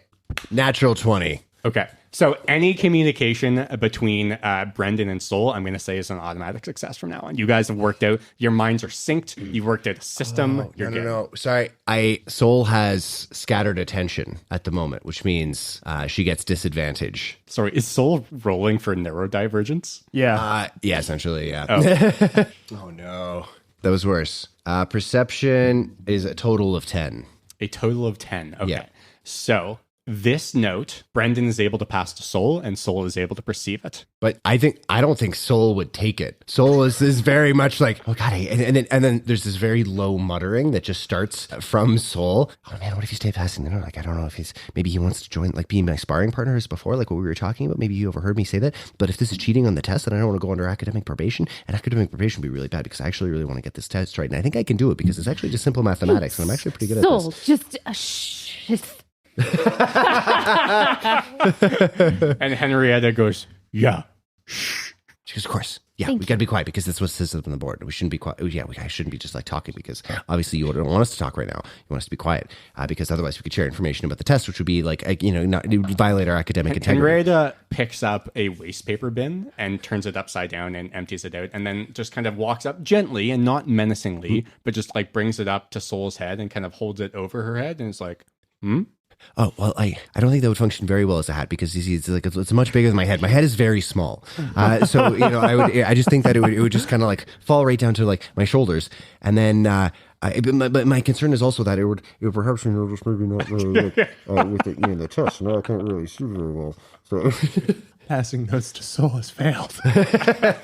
I will now pass notes to Hael. Hael got 14 on their stealth check. okay. And what are you trying to do? Pass a note to Brendan. Okay. And what's the note say? It's a success. You got it. What's the note say? It has all of the things that Hael can remember. If translated into Druid, it must also be infernal. If translated into Common or Elvish, or both, it must not be translated into, and then there's a big blank. If translated into Common, it has to be translated into Halfling. And if translated into Thieves' Cant, it can't be translated into Infernal. It's already translatedeth into Dwarvisheth. It's like an on or off switch right now. Is that correct? What am I missingeth? Okay. So, Brendan, you get this note on your desk. Mm-hmm. What are you doing with it? You read it, you see it. So if it's internalizing, looking at my notes, if it is translated into Common or Elvish, it cannot be translated into Dwarvish. I will write back, its base language is Dwarvish. So it can be translated into these languages, just not back. Okay, so her note had a blank where Dwarvish is. If translated into Common or Elvish or both, it will not be translated into Dwarvish. Yeah. Are you going to fill in that blank with Dwarvish? Yeah. You fill that in. And then you add a note that says its base language is Dwarvish. Yes. Okay. Check it back. It hits Hael in the head. Hey. Oh, okay, Dwarvish. And writes on the back of one of the books, you can keep this. And then hands it back to Mott. To Mott or to Brendan? To Brendan. Sorry. Weird how you would get confused about that. Strange how you've done this whole fucking thing. Speaking of Mott, what is Mott doing? What's Mott experiencing at this moment? Mott is like leaning back in his chair, like staring straight up at the ceiling, mouth open. Just drool. Henrietta comes up and just starts looking at the ceiling with you. And you both just kind of look at the ceiling for a while. And because of Mott's sacrifice, everybody else gets advantage on any checks they want to do without Henrietta seeing. May I make a stealth check to maintain Soul's constant stream of just like verbal Muttering. processing? You may. Do so with advantage. Okay. Mott or Henrietta's kind of like a turkey in that if she's looking up, like the blood doesn't quite flow to the brain. So That's classic half-orc lore, to be fair. Very physiologically similar to turkeys. There you go. So in that case then, this undertone of just like constant verbal processing of being like, well, if it's already been translated into Dwarvish, then the restriction on Common and Elvish doesn't necessarily apply because it's already in Dwarvish, so there's no restriction on translating it back. However, if it is translated into Common or Elvish, or if it's not translated into Common, then it will be translated into Halfling. So that is a restriction that still applies because then you could conceivably translate it into Common, and then therefore you wouldn't be able to translate it into Halfling. So by my magic, my math, I think, but then if it's translated into Thieves' Cant, it's not into Infernal, which is one of the remaining restrictions. So therefore, if you...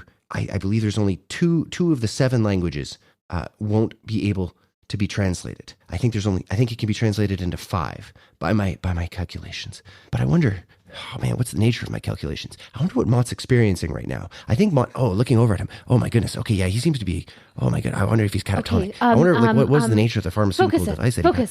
Focus, Seth. I think you was were that out loud? onto something. Oh no. It was out loudeth, but Okay, sorry. So five languages, if including Dwarvish, that's kind of where I'm at, tooth. And sorry, how are you saying this right now? Whispering. Roll stealth. Does she still get advantage? She still gets advantage. Yes. Oh, then I don't get disadvantage on stealth. You get the So normal stealth. I now. get 21. Okay, that passes. Hell yeah. Henrietta does not hear you. If it's translated into Druidic, it has to be translated into Infernal. But because we can't translate it into Infernal, because it's Dwarvish, because we want to put it in Thieves' Cant, we can't translate it into Druidic. Just a little louder. Yeah, you don't actually have to whisper. Yeah, I have to sorry. edit this audio. Don't fucking apologize. whisper. So, of the regulations, if you translate it into Druidic, you must translate it into Infernal. That's a check mark. If Yeah. Druidic, then Infernal. It has to be So infernal.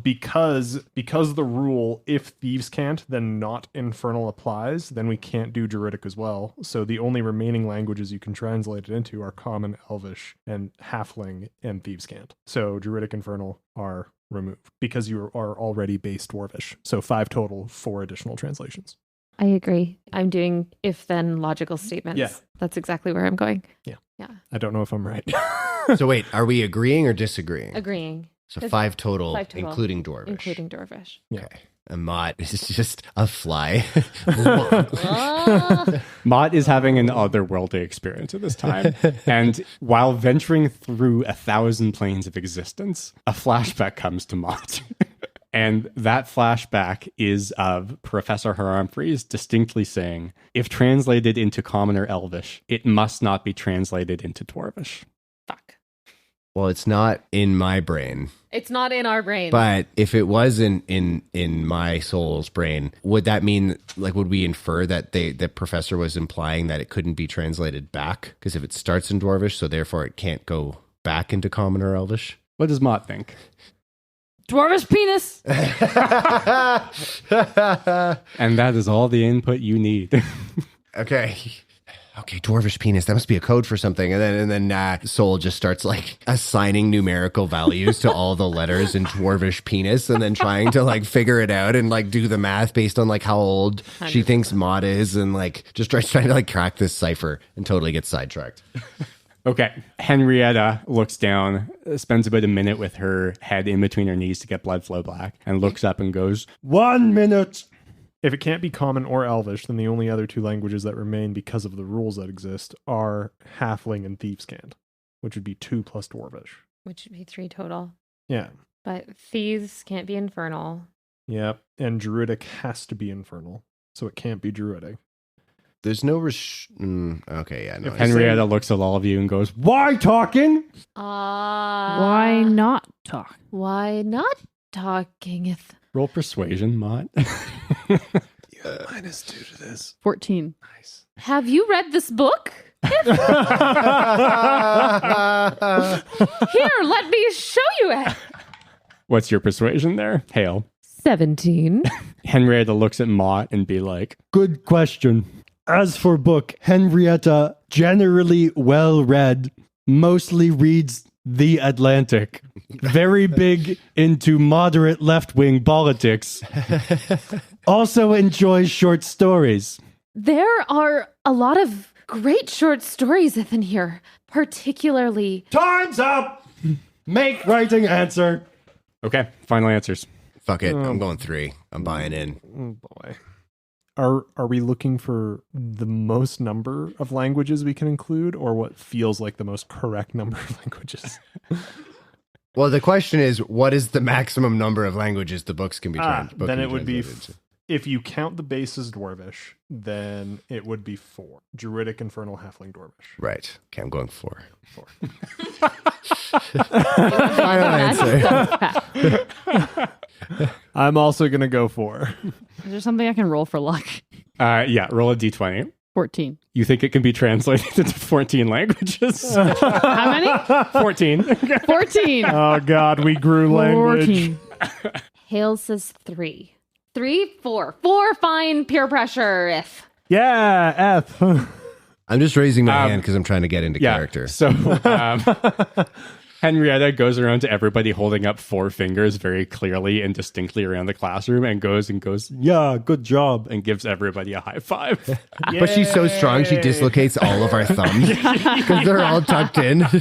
Yeah, everybody's going to roll disadvantage on Dex from now on. Okay, and Professor Humphreys walks back into the classroom and with a quick harumph, walks around, collects the papers, turns around, clicks his heels together, and walks into his office. And Henrietta goes, "Dismissed. Nice to make of meeting." And looks at Hael and goes, which distinctly translates as, "You seem like a promising young woman. I'm sorry we got off to the wrong foot a little bit. I'm not really a religious type, but I do hope we see each other again." She knows what it means. You've never seen an orc blush. This orc blushes. Okay, Catherine, like, I know we have low stakes, but like, this podcast is like has to be aired on the internet. Like, I can't believe you would say that. Vulgarity. Jesus. On the way out of the class, Brendan puffed up. Yeah, so basically, I already knew that was going to be the answer. I wasn't worried for a second. Check it out, Bakugan.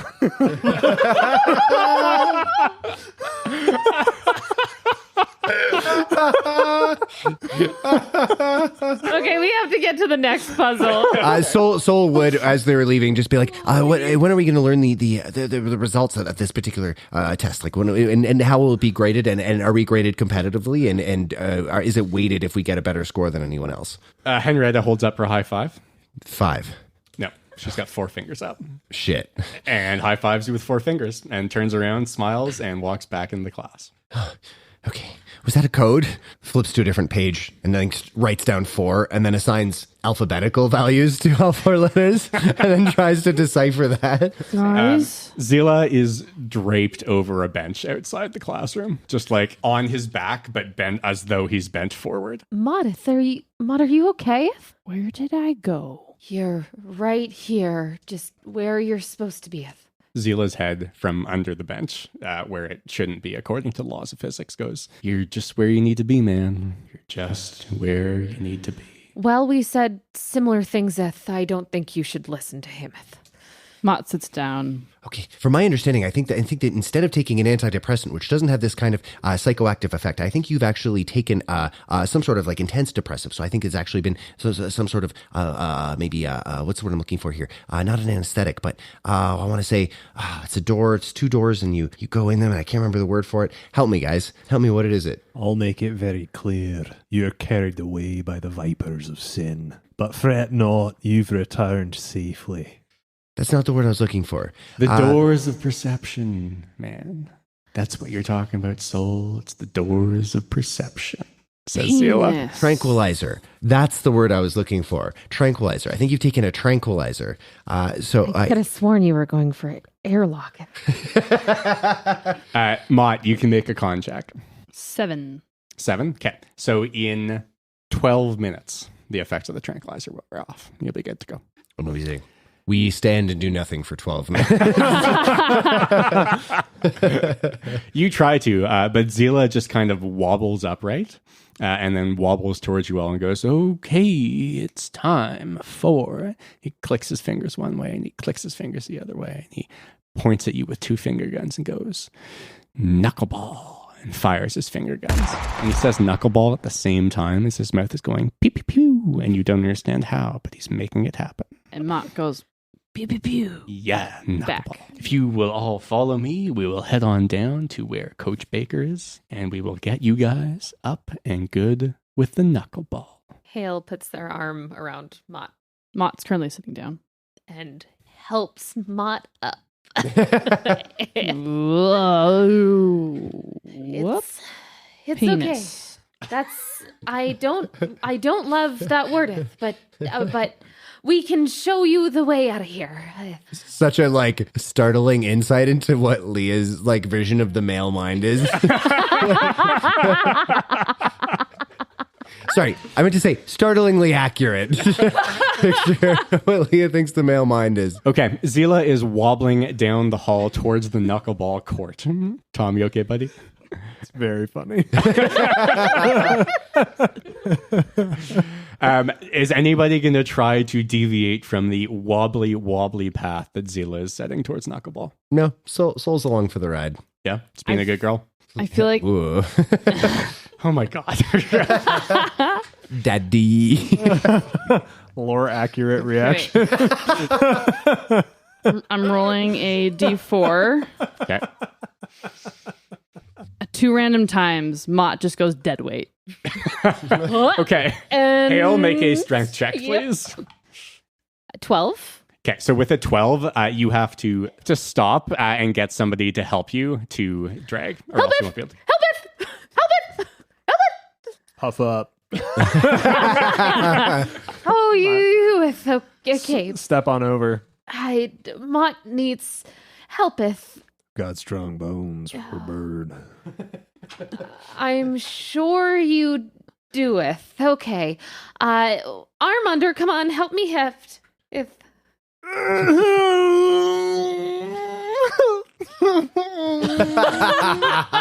Brendan, roll a strength check with advantage, please. Woo! That's pretty good. 14. Okay, so despite the fact that birds do not have strong bones, they actually have very light bones. Yep. You are able to use your wingspan and some leverage and help Hael bring Mott down the hallway towards the knuckleball court. And everybody is able to arrive in short order. Mott, by the time you get there, the trank is starting to wear off. You see that Zila is starting to kind of wobble less. You are kind of getting your faculties back. You're starting to have thoughts that are coherent and don't involve extra body experiences. And you arrive at the knuckleball court. Those weren't antidepressants. they were not antidepressants. And you shouldn't take drugs, or especially drugs from strangers. It's just not right. Yeah, says Zila. Did I say penis? Yes, you said it several times. I've actually just documented it. No, you were talking. Just cover Soul's mouth. Oh. Just Mott you buries his face in his hands. And this is a great learning experience, Sith, to realize why we don't take drugs, Sith. Do you want to take a look at one of these pocketbooks? I've seen those books. Oh, you've seen them? That's exciting. Where have you seen them before? You're familiar with Fultus and the current day of Pietus? My family is members of the Church of Fultus of the current day Pietus. Everybody roll perception for me. Booyah. 17. Anybody 21. under 10? Okay. Nope. So 18. all see Zila walk through and throw the doors open into the knuckleball court, which is a kind of octagonal, large, got a soft bottom, and standing in the very center of that octagon, there is somebody wearing athletic garb, like shorts, kind of t-shirt, that kind of stuff. And this person has a whistle around their neck and blows the whistle and goes, sorry. I like the first one more. Like a bunch of inside. Okay, bras, braettes, what are you cringing at? That's something I call everybody. It is knuckleball time. I am Coach Baker. It's time to go. Time to play some knuckleball. Y'all ready? Y'all look ready. Y'all look ready to kill. Your Ready? shorts are very shorted. They are called Ranger panties, I'll have you know. They are worn by the Ranger class while they're in the wild to prevent chafing. It provides freedom of movement and flexibility. As you can see, I can touch both of my ankles with the other hand. And he demonstrates. A daring feat. of flexibility. Wow. This seems wrong. All right, we're going to divide ourselves up into teams. I understand you are all here for an admissions interview. It is a pleasure to make your acquaintance. I don't know your names. That doesn't matter. You are all going to be Team Alpha. We have Team Bravo over here, which will consist of the visiting team from the Grimlock and Grimlock Collegiate Institute. And he points to the corner at which there are a team of 4 Grimlocks, which are essentially small trolls with poor hygiene. Real trolls, not internet trolls. Right. You know what? They're internet trolls. They're too. also They're also way You Yeah. see, out. they're all on 4chan, even though this is like a fantasy setting. Oh my god. For And- Chaneth. Yeah, 4chan. That's right. They're currently like fantasy doxing somebody. Yeah, that's exactly it. They're doing sending messages that is just somebody's home address, which is like the house on the left in the village. So there's a team of 4 Grimlocks on the other side of the octagon of the coach, and they are dressed in purple jerseys, and you see their names Giblet, Gablet, Gom, and Grub on those jerseys, with the numbers 1, 2, 3, and many on the back of them.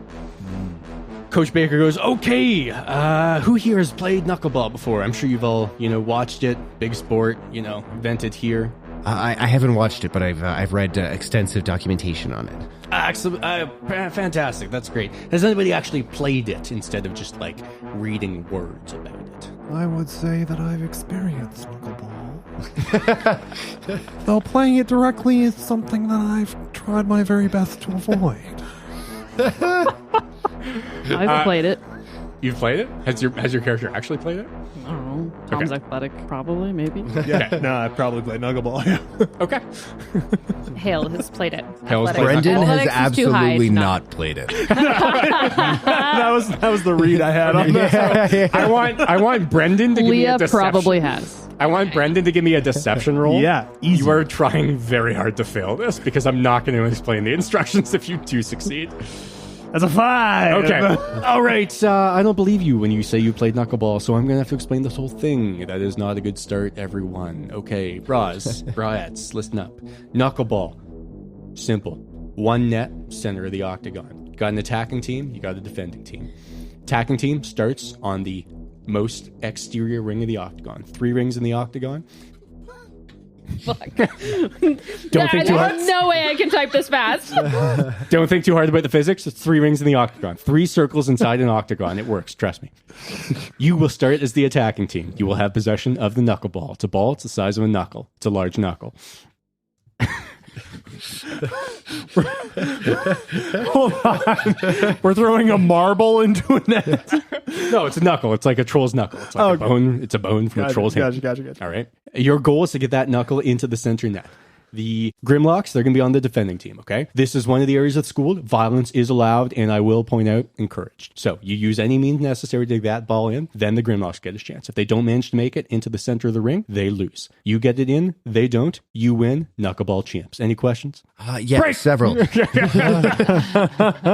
Then we get chucked into the game, presumably. Yes. Hell yeah. Cutscene, you are all standing on the exterior of the octagon. One of you has a large troll knuckle, which has been partially defleshed. Who is that? Mott. Mott has a large troll knuckle. It's been partially defleshed. It is very, very stinky. There are 4 Grimlocks standing around the net in the center of the octagon. The distance between where you are and the net in the center of the octagon is 90 feet, or 3 turns of movement at standard movement, or 1.5 if you're dashing. You guys have 1 turn to strategize about how you're going to do this, and then the game is on and the Grimlocks are coming for you. Well, if I understand the purpose of the game correctly, I think that we should maybe form a protective barrier around whoever is holding the knuckleball, and then that way we can increase their chances of success. Have you played this game before? No, never. But I understand the physics involved. You're awfully closeth, but we have to brute force this Sith a little bit. Oh, I can brute force. I have a flaileth that I can just go for. Mott, you feel comfortable running it? Oh, yeah. Brendan, you're really agile. And so I'm sorry. That's weird. That's a weird thing to say. I shouldn't have said that out loud. What I should have actually said was that you're actually quite acrobatic, and I really admire that about you. But I shouldn't have said that either, because that's like too much compliment. And if I compliment you too much at the moment, then it's just kind of weird because we don't really have that dynamic yet. But what I was going to suggest instead is actually what you should do is maybe we should give you the knuckleball, and then the rest of us can cover Brendan because he can do amazing flips. Being the incredibly fast and agile and well-equipped person you've described, I accept this incredible responsibility. And I know I will exceed your expectations. Ooh. Catherine is so upset. I'm telling you guys, Shakespeare had it right. Men should play women. This feels better. I'm feeling very secure in my sexuality. Okay. All right, look. You two looking at Sol and Brendan. Distract them. Okay. Hael and I will get the goal. Okay, no problem. We can distract. There's many things that we can use to distract them. Like, for instance, I don't know if they're familiar. Save it with for the other physics. team. Okay, you're right. Good call. Keep it in the tank. Got to keep it in the tank. Okay, we all ready? Yeah. Let's roll initiative. I rolled poorly. Thanks. Checks out for Sol. I have also rolled poorly. Okay, hit me, Catherine. What do you have for Hael? 21. Damn. Okay. Damn. Hael has a good modifier. Brian, what do you have for Sol? 7. Big 7. Tom, what do you got for Brendan? That's 6. And Leah, what do you got for Mott? Penis. Nice. I'm going to assess that as a nat 20. Hell yeah. 5. Hell yeah. Okay.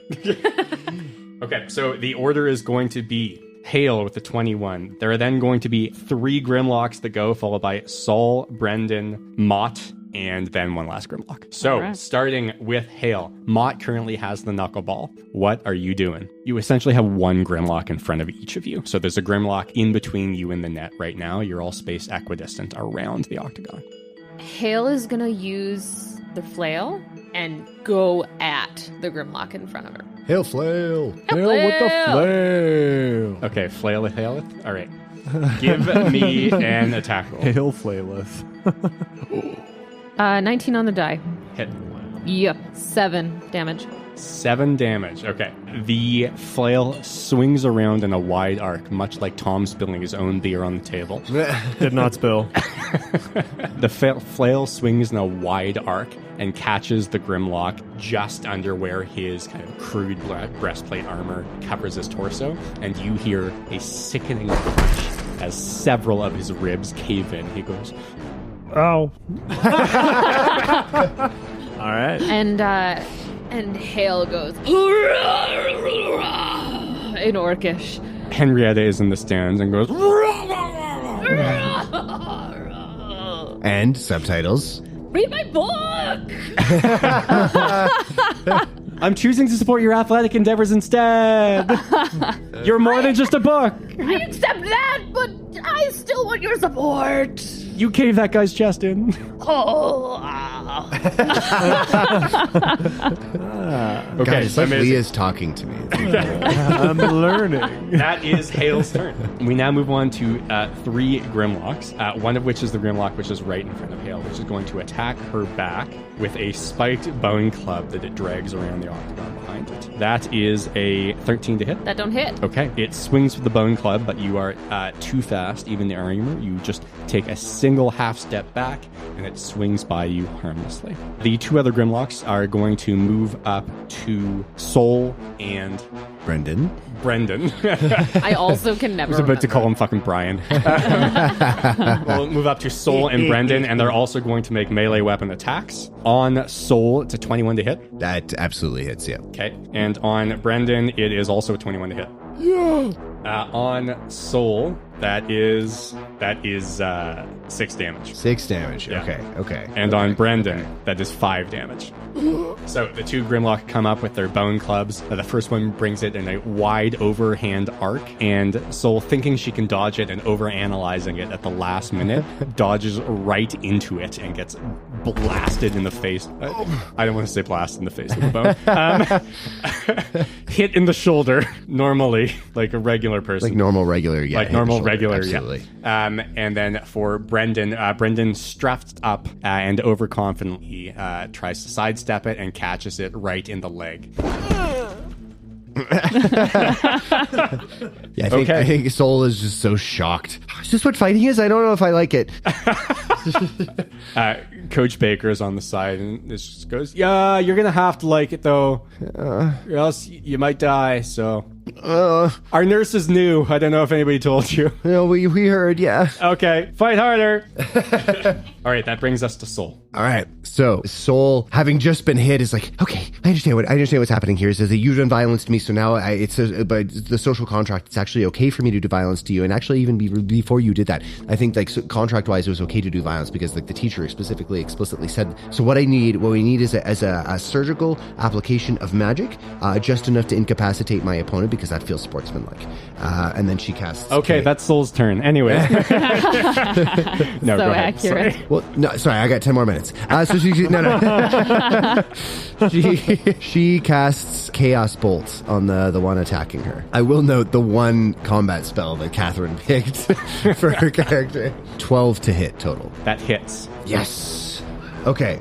So, I'm going to roll damage, and then if you would like to color it, you can, but I have a thing for it if you don't. You go ahead and color. Okay. I've given you lines, so I trust you to color.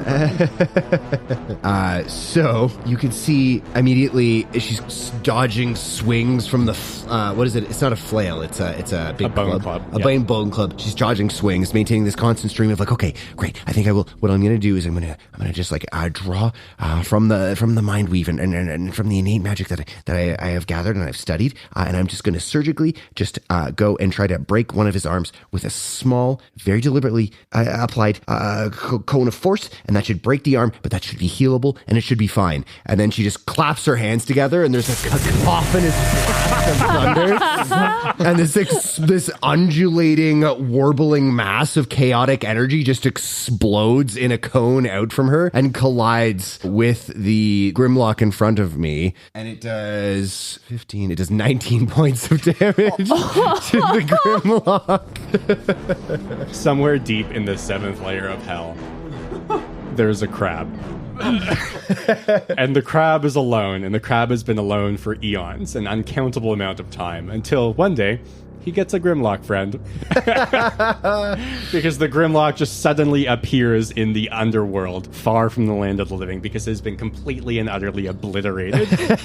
It ceased to be. It is an ungrimlock. And then there's this moment of like ringing silence where Soul just looks at the ashes of where the Grimlock was standing. It was like, I need to make some adjustments.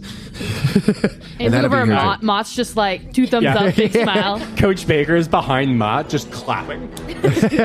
Hael like pats on the shoulder. And then that'll be Soul's turn. Nice. All right, that brings us to Mott. That brings us to Brendan first. So, just to clarify, I'm currently in melee range of one of these guys. Yes. Noted. Deary me. Dear me, dear me, dear me, dear me. Dear me, bro. Dear me, dog. Dear me up. Just jump out in front of your car in the middle of the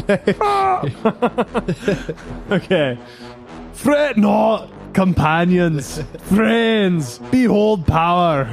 They may take our lives, but they'll never take our freedom. This turtle duck appears and goes, again with the copyright violations. I told you guys about I that. inflict wounds. I inflict wounds on this poor little man. This tiny human. Yeah. So this grandiose gesture, and then Brendan follows up by going, just like, touches his shoulder. Okay, roll the hit. All Do you right. have to? I do. Okay. 11. 11. What's a tie again? Does tie go to the defender? Tie goes to the attacker. So it beats the AC technically. Okay, Meet yeah. or beat, I think Okay. is the thing. I'll meet your beat. Oh, Oh, yeah. I would rather you Nope. jerked me off, I was going to say. God. Yeah, you hit anyways. Penis. Fucking quality content from Lee. It's the highbrow. Consistent. Yeah. The highbrow. Thoroughly puffed up from the action I'm about to take. Reaching my tiny bird-like hand out to the shoulder of this diminutive creature, necromantic magic surges through my talons and does 23 this weird little man who had no idea this was coming, and yet they now know they'll never not do that again. So you reach out and inflict such magical damage on this Grimlock that it is unborn. It ceases to have ever existed, except for a tiny scroll it has in its pocket indicating that it was granted a scholarship to attend Grimlock Community College. Knuckleball don't fuck around, honestly. I can't read. Okay, and so that Grimlock is gone. Yeah, I like to think another Grimlock has showed up to become friends with the crab. No, this Grimlock is several layers of hell underneath the crab. Oh, Another no. Grimlock. Yeah, it's gone. It's alone as well. That brings us to Mott. All right. Mott is going to use like dodge and like run forward. And You're going to dodge, and then you're going to run forward 30 feet. well, yeah, I'm going to run and use my action to dodge. That sounds good. So, yeah, you are now 60 feet away from the knuckleball net. You have the knuckleball, and the Grimlock is kind of like a couple of paces behind you at this point. You have successfully evaded him together. Okay. Hell yeah. That brings us to the fourth Grimlock, who just saw two of his friends evaporated in what was essentially an intramural sports competition. Like an exhibition game. Like it's not even like counting towards our standings or rankings. This or was whatever. a scrimmage. And this Grimlock is going to look at Coach Baker and go, Coach, I thought you said this was a friendly match. And does anyone want to roll insight on the Grimlock? Absolutely. You're 16 total. Yep. 22. 17. 16. So all of you realize with your good insight rolls that this Grimlock has the look about him of somebody who became a father too young and who is trying to support a young family at home in a very tough economic system. Like not that many electrum pieces to go around. Really just looking to coach for some kind of support here. Anyways, it's back to Hael. Hael, what's your move? Hael, after gaining this insight about this Grimlock, is going to make a persuasion check to try and get this Grimlock to stop fighting and rather come over and read the Book of Fultus with her. Trying the classic mid-game religious conversion. Yeah. Brothers, sisters, cease Classic- this needless violence. Classic knuckleball maneuver. Oh, that's not good. Oh, that's an 8. So actually, I'll roll opposed here for a second. This feels like a DC 7 kind of check, though. Does it not? It really does. Check. Really I'm going to roll wisdom opposed to this. The Grimlock looks at you and goes, yeah, I'd rather do anything else than this right now, quite honestly. We just had some clubs. We were just supposed to bonk you over the head and whatnot. And You disintegrated me best mate. I knew him since I was a little Grimlock. Now he's fucking ether. He's gone. And He's sometimes, completely gone to the wind. but if we readeth the What am I book, supposed to tell his mum? Grimlocks as written by Taika Waititi. come with me in the book of Fultisith.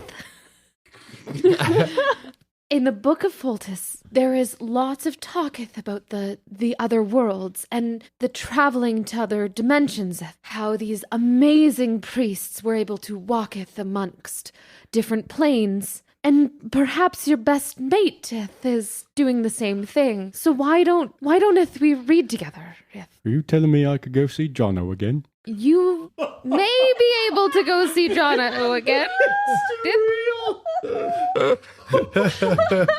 Fultis works in many ways. Oh, I like that. I like Jono. Right, like give me the that book. too. We'll take a gander. I've highlighted the sections that I think are... Why would you do that to a book?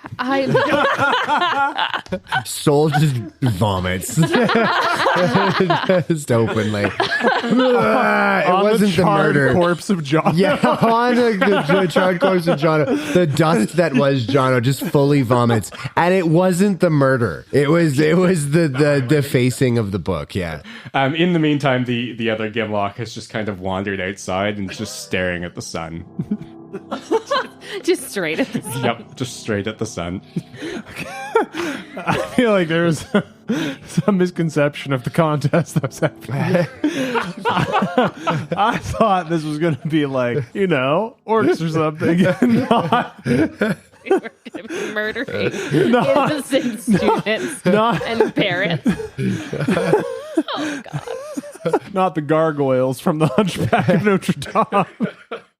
Okay, whose turn is it? We got to get out of here. So honestly, there are no Grimlocks left on the field, and you guys can just go and dunk the knuckleball if you want to. Mott just sprints forward and just chucks it in. All right. Coach Baker cheers entirely too loudly. He's like, yeah! I think Mott also caught up in it. He's like, yeah! Coach Baker goes and picks Maud up and just lifts him around as he sees just this Grimlock just kind of weeping over where his friend used to be. And he goes, Hael's just patting them on the back. You guys are fantastic. That was one of the best games of knuckleball I ever seen. Let me tell you, you have the athletics department, the knuckleball departments. You've got our vote. We are in for you guys getting admitted. I think this is some fantastic works, bras, briettes. That's wonderful. I only worry about maybe the moral implications. Will we have to do murder a lot? Is that going to be a thing that we do, or we're just people who have their own lives and things, and we're going to have to just murder them in order to participate in intramural sports? Well, I mean, that's probably up to the bursar's office as well, but from our perspective, hopefully. Soul, if you need any guidance, Fultis can help you with that. I think I need to think about it because, realistically, academically, my academic future is really important to me. And I think that's something that I really like to consider. Ooh, I'm going to that well fucking every time. Now you know. Where are we going next? Zila is standing on the stands and looks at you guys and looks at Coach Baker just kind of doing his own victory laps around the octagon. Wow, guys. Grats. That's pretty cool. You guys ever heard of non-lethal damage? No? Okay.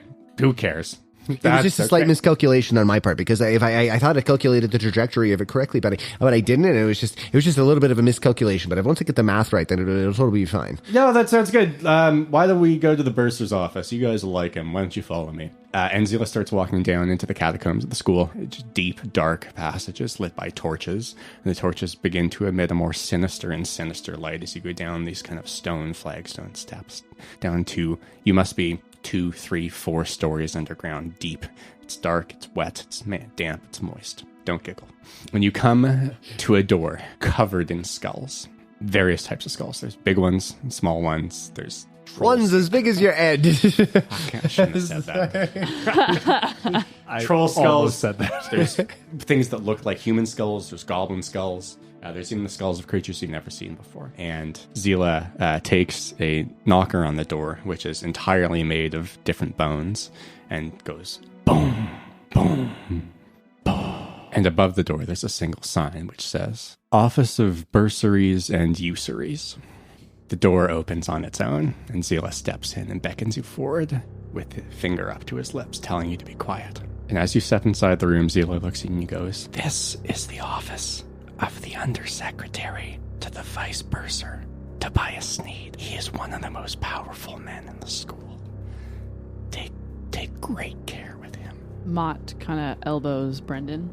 I challenge you to the penis game. You know, as it stands, I really prefer not to speak too quietly or too loudly. Being in the middle is what's right. One of the core tenets of Dontist Megavorianism. From down a second hallway leading to another horrifying door in just like terrifying ways that I don't need to explain because it's tell, don't show. That's how you run an audio medium. There's I felt personal, honestly. There's a small beam of garish light that comes out of that door, and from there you hear a ding, ding. It grows louder and louder, and it seems to draw you in. Are you all walking towards that door? I think he's throwing spiders into a metal bin. I don't think he's throwing spiders into a metal it's a bin. Typewriter. I'm thinking that's probably what it is. But your creativity is impressive. Yep. We go. Approach the door. The door also swings open, and inside you see a small gnome sitting at a desk with an old-timey vest on and an old kind of blue striped shirt that is hiked up around the elbows. And he has a visor on that is kind of like a green glass-like substance as the visor, and like too many pairs of spectacles. Like every time you try to count the number of spectacles he has on his neck or on his visor or around like on his eyes, and like different spectacles come down, just there's too many. There's always one more pair of spectacles. And as you step in the room, he goes, "Good afternoon there, sirs. My name is Tobias Sneed. I'm the Sneed you need for Sneed indeed. How can I be of assistance to you all?" Well, don't stand there gapping like a bunch of lollygags. Get in here and tell me what you need. Hello, Mr. Sneed. From my understanding, this is the third test that we need to do to gain admission to the school, and I would really like to learn the spell where when people say your name, they get vaporized. Vaporization? Oh, wouldn't we all be vaporized? This is no test, young miss. This is, sorry, your name again? My name is Solyatek. Solyatek, yes, right here on the ledger, I see. Excellent. Now, see, if you had the name that vaporized your name, you would have vaporized yourself there. Well, that wouldn't be too good, would it? I'll have to practice. I do some calibration that's required. Yeah, you see where the real magic is? The real magic. It's in bursaries. It's in financial aid. Is it in milk? How much milk we talking? All the milk. All of the milk. He starts writing with a plume on a scroll, and along the walls you realize that none of the typewriters you heard are manned by anybody. As he writes on the scroll, several typewriters that are mounted along the wall start going ding, and they're copying what he's writing on the scroll. All the milk, you say? All the milk in where? All the milk in all the milk here? All the milk in Blue Bay? All the milk in the left water? How much milk? The world? The world! All the milk in the world. My goodness. I like you, kid. You've got moxie. You've got spunk. You've got gumption. You've got milk. And milk is a valuable commodity. Mott stands up a little straighter. Exactly. Just like that. You want to stand up straight. I try to stand up straight, but I only come up to somebody's knees. And nobody respects you when you're on your knees, kid. Nobody respects you. Now, as for the rest of you... I've got one to offer all the milk in the world here, and I've got a valuable commodity to sell you, which is an education. Most valuable commodity in the world, the education, especially an education here at Knockleberry. Now, what can you all bring to Knockleberry's financial and fiduciary situations? I am available for bookkeeping if necessary. I'm actually quite good at like balancing numbers, and I understand the nature of business because I've helped a lot of people just kind of as an elective in my high school education, like helping people just kind of like determine the course of their business and really help them. So I could probably assist with the school in some way, or at least in like kind of developing profit streams just based on like student groups, and we can maybe bring income in and revenue into the school. Profit streams, student groups, developing income. Well, I like these words too, kid. These are good words. They're almost as good as milk, I gotta say. Not quite as much moxie and spunk, but there is some value there. I see that. And could we be taking some options out on these students? Could we be trading some futures and student futures? Of course, I imagine so. I would have to do the math on it, but yeah, for sure. I can make a spreadsheet. I can do a spreadsheet. We can do the math on the futures on students. Absolutely. Spreadsheets I like. I spread them everywhere. You see all the sheets over there? All of them spread. 100% of those. Every single sheet's been spread everywhere. Spread like margarine over toast. I feel very at home here. Well, I'm glad, kid. I could always use another hand. I like that idea. Now, tell you what. I got one more question for you. What's your religion? Oh, I guess I'm not. I don't really consider myself religious. I'm more like a spiritual. Hael starts to push the Book of Foltis that they have been trying to give Soul this whole time more towards. You see Tobias Sneed make a single stroke with his plume on the paper, and one of the typewriters in an opposite corner of the room goes ting, and the fucking mechanism of the typewriter shoots out and fires and just fucking pegs the book out of the hand. Let's let her answer there, huh? One person at a time, one person at a time. Step right up, give me an answer. I guess, yeah, I just feel like more spiritual. Like, I feel like I definitely know that there are gods because that's objectively observable in our universe. But I just, I don't know if like any worship of any specific god just kind of like defines me. So I just feel like more, I respect where they are and I respect their place in the creation of the universe. But I don't necessarily adhere to any particular creed. No creed, eh? Specifically, no Apollo, no Artemis, huh? No apostles, none of the A words is what you're saying, huh? Did I get that right, sport? Almost none.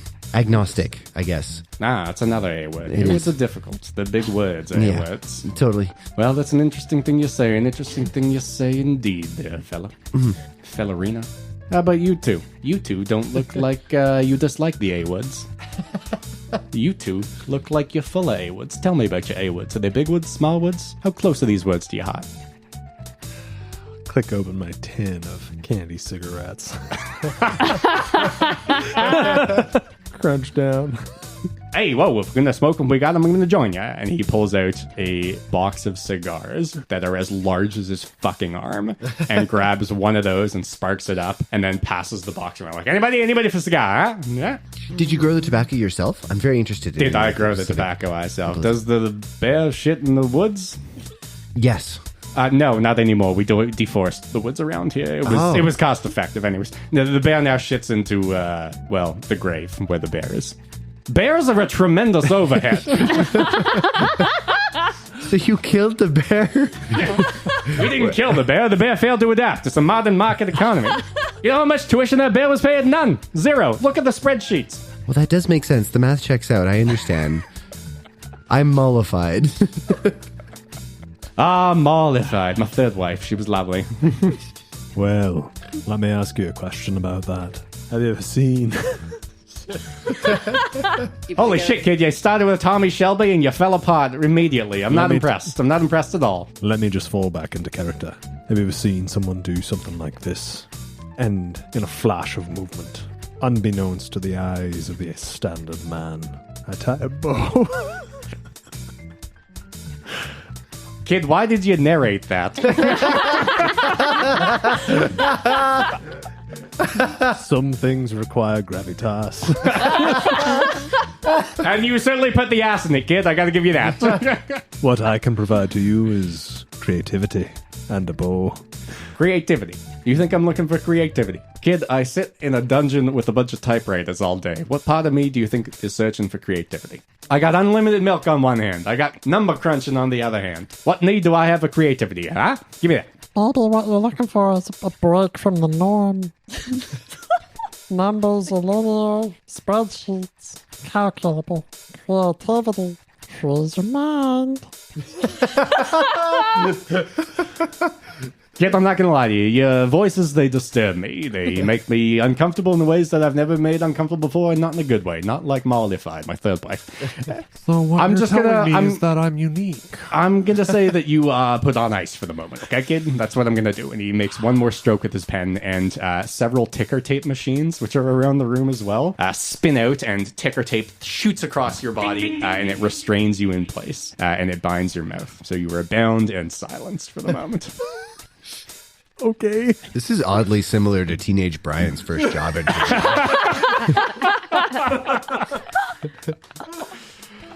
All right, that's one religious freak tied up. How about you, kid? What's your deal? I imagine that it's very expensive to have kids die at the schooleth. I would go ahead and say it's a net negative. Yeah, I think that's a fair thing to see. Seen? See, if So if there was a way to make it a little bit easier for kids at the school to die, particularly... Sorry, make it easier to die? No, easier It's pretty easy to die. No, but easier for them if the I got a note from the gym. It seems like you guys are pretty good at making kids die. Well, and that's actually where this idea is coming from. If we are able to incorporate some type of afterlife into the into the sports programs here. It's almost midnight. Wait. Are you telling me that you would like to have the school ascend to its own godhood in order to continue charging tuition in the afterlife? Ascending to its I own love it! godhood. Oh, God. It's fantastic! It's the best idea I ever heard! It's marvelous! It's revolutionary! It's incredible! Charging tuition not only in life but in death as well? My goodness, you've got it, kid. You've got it. You've got it. You're all admitted as far as I'm concerned. I'm taking that. I'm taking your idea. You're gonna crunch the numbers for me. You, get me a glass of milk. Pronto, kid. Chop, chop. Okay. I don't think that's exactly what I was talking about. But if you could look and read maybe the book of Fultus, the Church of Fultus. Yeah. The details, the contract. We'll get into that later, kid. Don't worry, you'll get your cut. I'll make sure you get your cut. Old Sneed will make sure that you are not in need. Don't you worry. Wait, so just if I understand correctly, so we got the vote from the knuckleball coach because we murdered innocents, and then this we got the vote from you from the bursary. So technically, no matter what happened with the test, we're already in the school. Well, if what you're telling me is true, that's how I understand it, kid. But you're gonna have to talk to the headmistress about that. Okay. Oh yeah, I can put the ticker tape away. There you go, back to fabricating numbers for the chinchilla farm I run in the West Coast. It's a good thing I'm there to calculate the numbers. Kid, you couldn't calculate your way over the wet paper bag, I'm not gonna lie. But you're just lucky you got good, smart friends, huh? You keep those friends, man. Imitating him. Yeah, you know what? It's a good thing I do have those. Yeah, okay, out of my office, I'll do it. And the opposite of a trapdoor opens, and you're all sucked up onto the main level immediately. So, you guys are in the main floor. Zila is there, and he goes, whoa! Where'd you guys come from? I believe, democratically speaking, we've actually secured the requisite number of votes so that we can get into the school, which would be great, actually, because I'm very excited to study here, even though there's a lot of murder involved. And I think the moral quandaries of, perhaps murdering people for sports is something that I'm going to have to wrestle with. But I'm also going to have to, I'm going to hopefully learn how to control my magic, which I'm actually very excited about, because, I understand, I actually had a whole plan on how to control my magic before, but then it didn't work. So, yeah, I'd listen to the lady in the armor. Here. I think I just betrayed my goddess. First time? First time. First time for everything. Isn't that right, Mott? Huh? Yeah. Nice. Opens your mind, doesn't it? I didn't like that place. Which place? Mott looks down. Oh, yeah. Yeah, he's weird. Do you need some more antidepressants? Milk? I got some left, if you want. Hands you half a thing of chocolate milk. And Hael tries to grab it from him. No! Okay, well, if you guys have the votes, we can go to the headmistresses and we can get enrollment done. If you guys are admitted, we'll go get you admitted. So I can start learning how to use swords now? I mean, after you're admitted, yeah. Yeah, let's go talk to the headmistress, because I'm wondering if I can maybe get her to explain the nature of the enchantment to me, although I'm actually starting to wrestle with the consequences of using magic to end lives, and that's kind of something that I'm maybe going to have to confront later. But for now, anyway, yes, I would absolutely love to go talk to the headmistress, which would be great, because then I can further my academic progress, which I would really enjoy. Okay, well, that's great. Why don't you guys follow me and I'll take you to her office. Zilli leads you up an incredible number of spiraling staircases, some of which go clockwise and some of which go counterclockwise, and up to the headmistress's tower, and goes, so I gotta leave you here. She's got the whole kind of taboo about her name, and I think that might extend to a lot of other things as well. So I just don't like to see her at all. Usually she just kind of sends stuff out through letters or whatever, sending messages, that kind of stuff. But everybody sees her when they get enrolled. I did. So you guys will see her and then you'll enroll, and it'll be good. Does that sound good? Yeah. Okay, cool. I think her door's open. We just walk in it. Yeah. That's very odd. Yeah, I have a gift for you, actually. Oh. And he hands you a small leather-bound book with gold embroidery on it, and it just says, The Principles of Style and Grammar. He goes, I think you might like this. Hey, don't thank me now. You. And Zila walks away. I have something for you. She grabs her flail, just like White Knuckles it. Okay, doors open if you guys want to go in. I go in. Step in the office. It's a circular office, occupies the entire top floor of the tallest tower in the school. And in the center of that office, there's a desk. And asleep on that desk, with 2 bottles of pretty cheap whiskey, is Doug. No, I'm just fucking. Do your Doug impression. Do your Doug impression. My friends. Nice. Is the headmistress. And as the door opens, it slams shut behind you. And she goes, God damn. What are you fuckers doing here? Well, miss, we were all sent around a trip through the canvas here to... Okay, Samwise Gamgee, shut the fuck up. Somebody else tell me. So from my understanding, we went through the democratic process of like entering the school, which we're actually very excited about because we all want to further our own careers, which I'm very excited about. And thank you so much for entertaining us. So what I'm We've passed all the tests, Sith, and we're supposed to be enrolled now. We've passed at least 2 of the 3 tests. Okay, Samwise, sorry, it's been a rough night. Do you have anything to add to what your friend said? Actually, they kind of nailed it. On the penis. Head. No, you are like, she says, pointing at Mott. Okay, so you're trying to get into the school and you passed the test. Is this right? I can just send a sending right now. At least 2 out of the 3, but we were not told the results of our first exam. Okay, let me do a sending on the first exam. He says 2 of you passed. The answer was 4, and the orc is the smartest person you ever met. He also says you could have just asked the orc, but anyways. Wait. Yeah, really underestimates that orc. She's brilliant. God, she is just fucking smart. I don't know why she's here. Anyways, so you guys passed 2 of the 3 tests. What, the knuckleball and the bursary and usury? Yeah? Mm-hmm. Okay. I have questions about that one. Which one? Fuck, now I'm doing it. Just about the god situation. It's fine. We can talk about it later. Okay. This sounds complex. I'm not into complex. Religion is generally pretty complex, but inspiringeth and beautifuleth and creates. Oh my god. Okay. Wait, your religion allows beauty. Yeah. Where are you from? Who heard you? You keep changing accents. We'll get into who heard them in just a sec here, okay, sis? But first off, where are the accents coming from? They all kind of stem from people I've heard. Oh, yeah, okay. You're doing like the whole like adopt other people's personalities thing so you don't have one of your own. Fucking dime a dozen. You don't have to be so mean. And you don't have to talk when you're not supposed to. I don't know if you guys know what a raging hangover is yet, but I have. So I got one question. Did you guys talk to Another cautionary tale about substances. If you don't start listening to me right now, I'm going to caution your substance then. Did you guys meet with Miss Turtle Duck?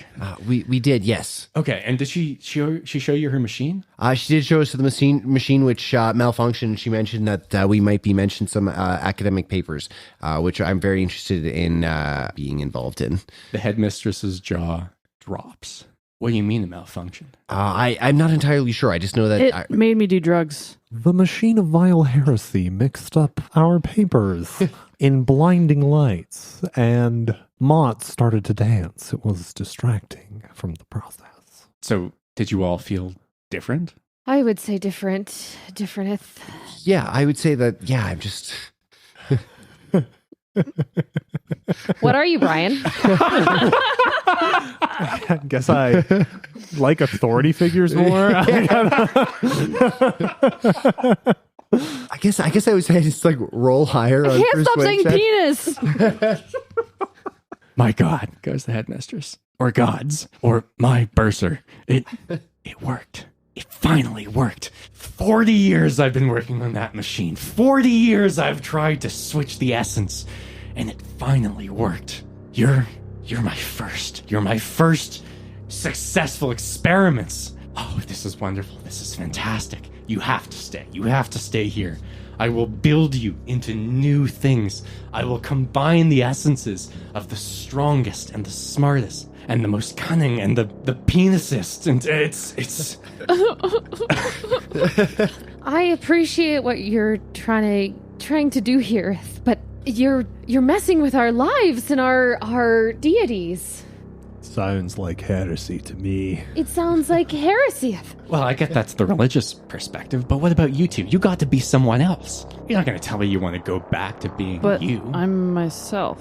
But I guess just have questions about the nature of your experiment. Like, for instance, like I didn't really understand that there was like a control element to the experiment, so it just kind of seemed like you were doing random crap. Okay, so maybe it's more mad engineering than mad science, so sue me, okay? But you changed. You became something else. It hasn't been enjoyable. I would like to go back to who I was. Is that true? This feels like a profound metaphor for the scholastic education system as a whole. I would rather remain myself. Okay, so the two boring ones have spoken up. What about you two? does one really know oneself in high school? Ah, fuck, goes the headmistress. And she walks over to the liquor cabinet and pulls out another couple of bottles of something. Do you really think you need that?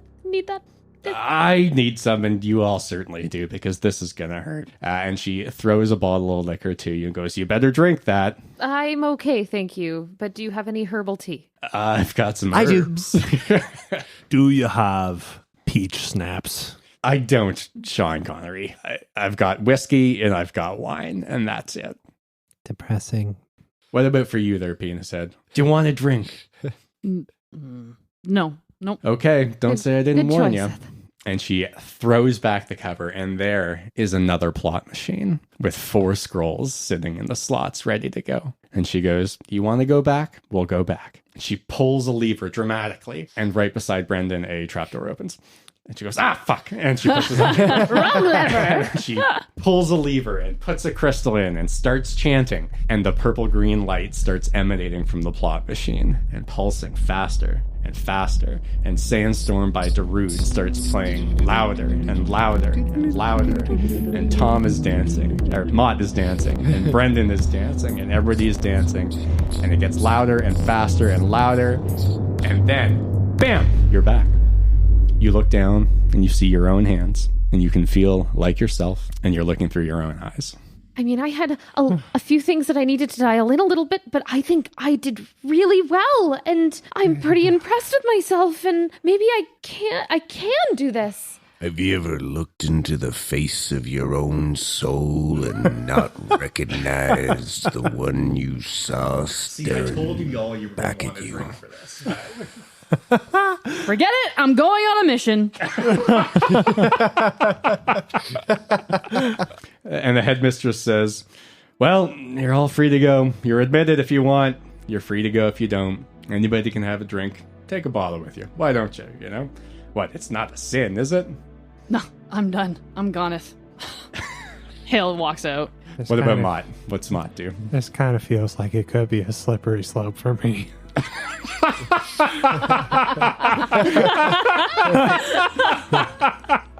And he pops the bottle? Yeah. What about Brendan? Brendan just is kind of like eye twitching. He says, Headmistress, what's your position on masturbation? Headmistress goes, usually face down, you know? I'm a full body contact kind of gal. And Brendan just goes, I'm in. Not that way, you little pervert.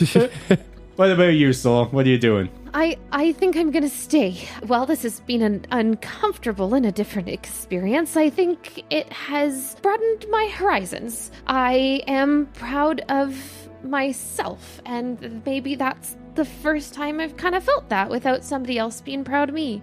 So I'd like to feel that again, even though I accidentally obliterated a creature. But I'd like to learn how to hone that, and I think that probably this is the only place that's going to happen. So, yeah. Well, that's fantastic to hear. I'm really glad. You know, I will inform Coach Baker that he's got a new striker for the knuckleball team, and we'll get you enrolled in some proper classes. Okay. It's mandatory, dear. Thank you. And with that, I will ask you all to kindly fuck off from my office, and I'm sure I'll see you all in the future. Woo! And that is where we will end for tonight. thanks for making it this far. This podcast is edited, mixed, and mastered by me, Brian Gashgarian. All the music in the podcast is composed by me. Special thanks to Alex for DMing this session, and to Alex, Leah, Tom, and Catherine for lending me their talent for this funky little project. You can find us on Insta, TikTok, and Twitch at The Stars Aren't Alright, or on Twitter at TSAA Podcast. We have more content planned for this summer and early fall. Make sure to keep an eye on our Instagram and YouTube channels for exciting announcements. But, as a reward for making it to the end, I would like to remind you that beholders are bizarre floating creatures with a spherical body and a massive central eye capable of shooting deadly magical rays in all directions. Most of all, thanks to you for listening, and we'll see you next time.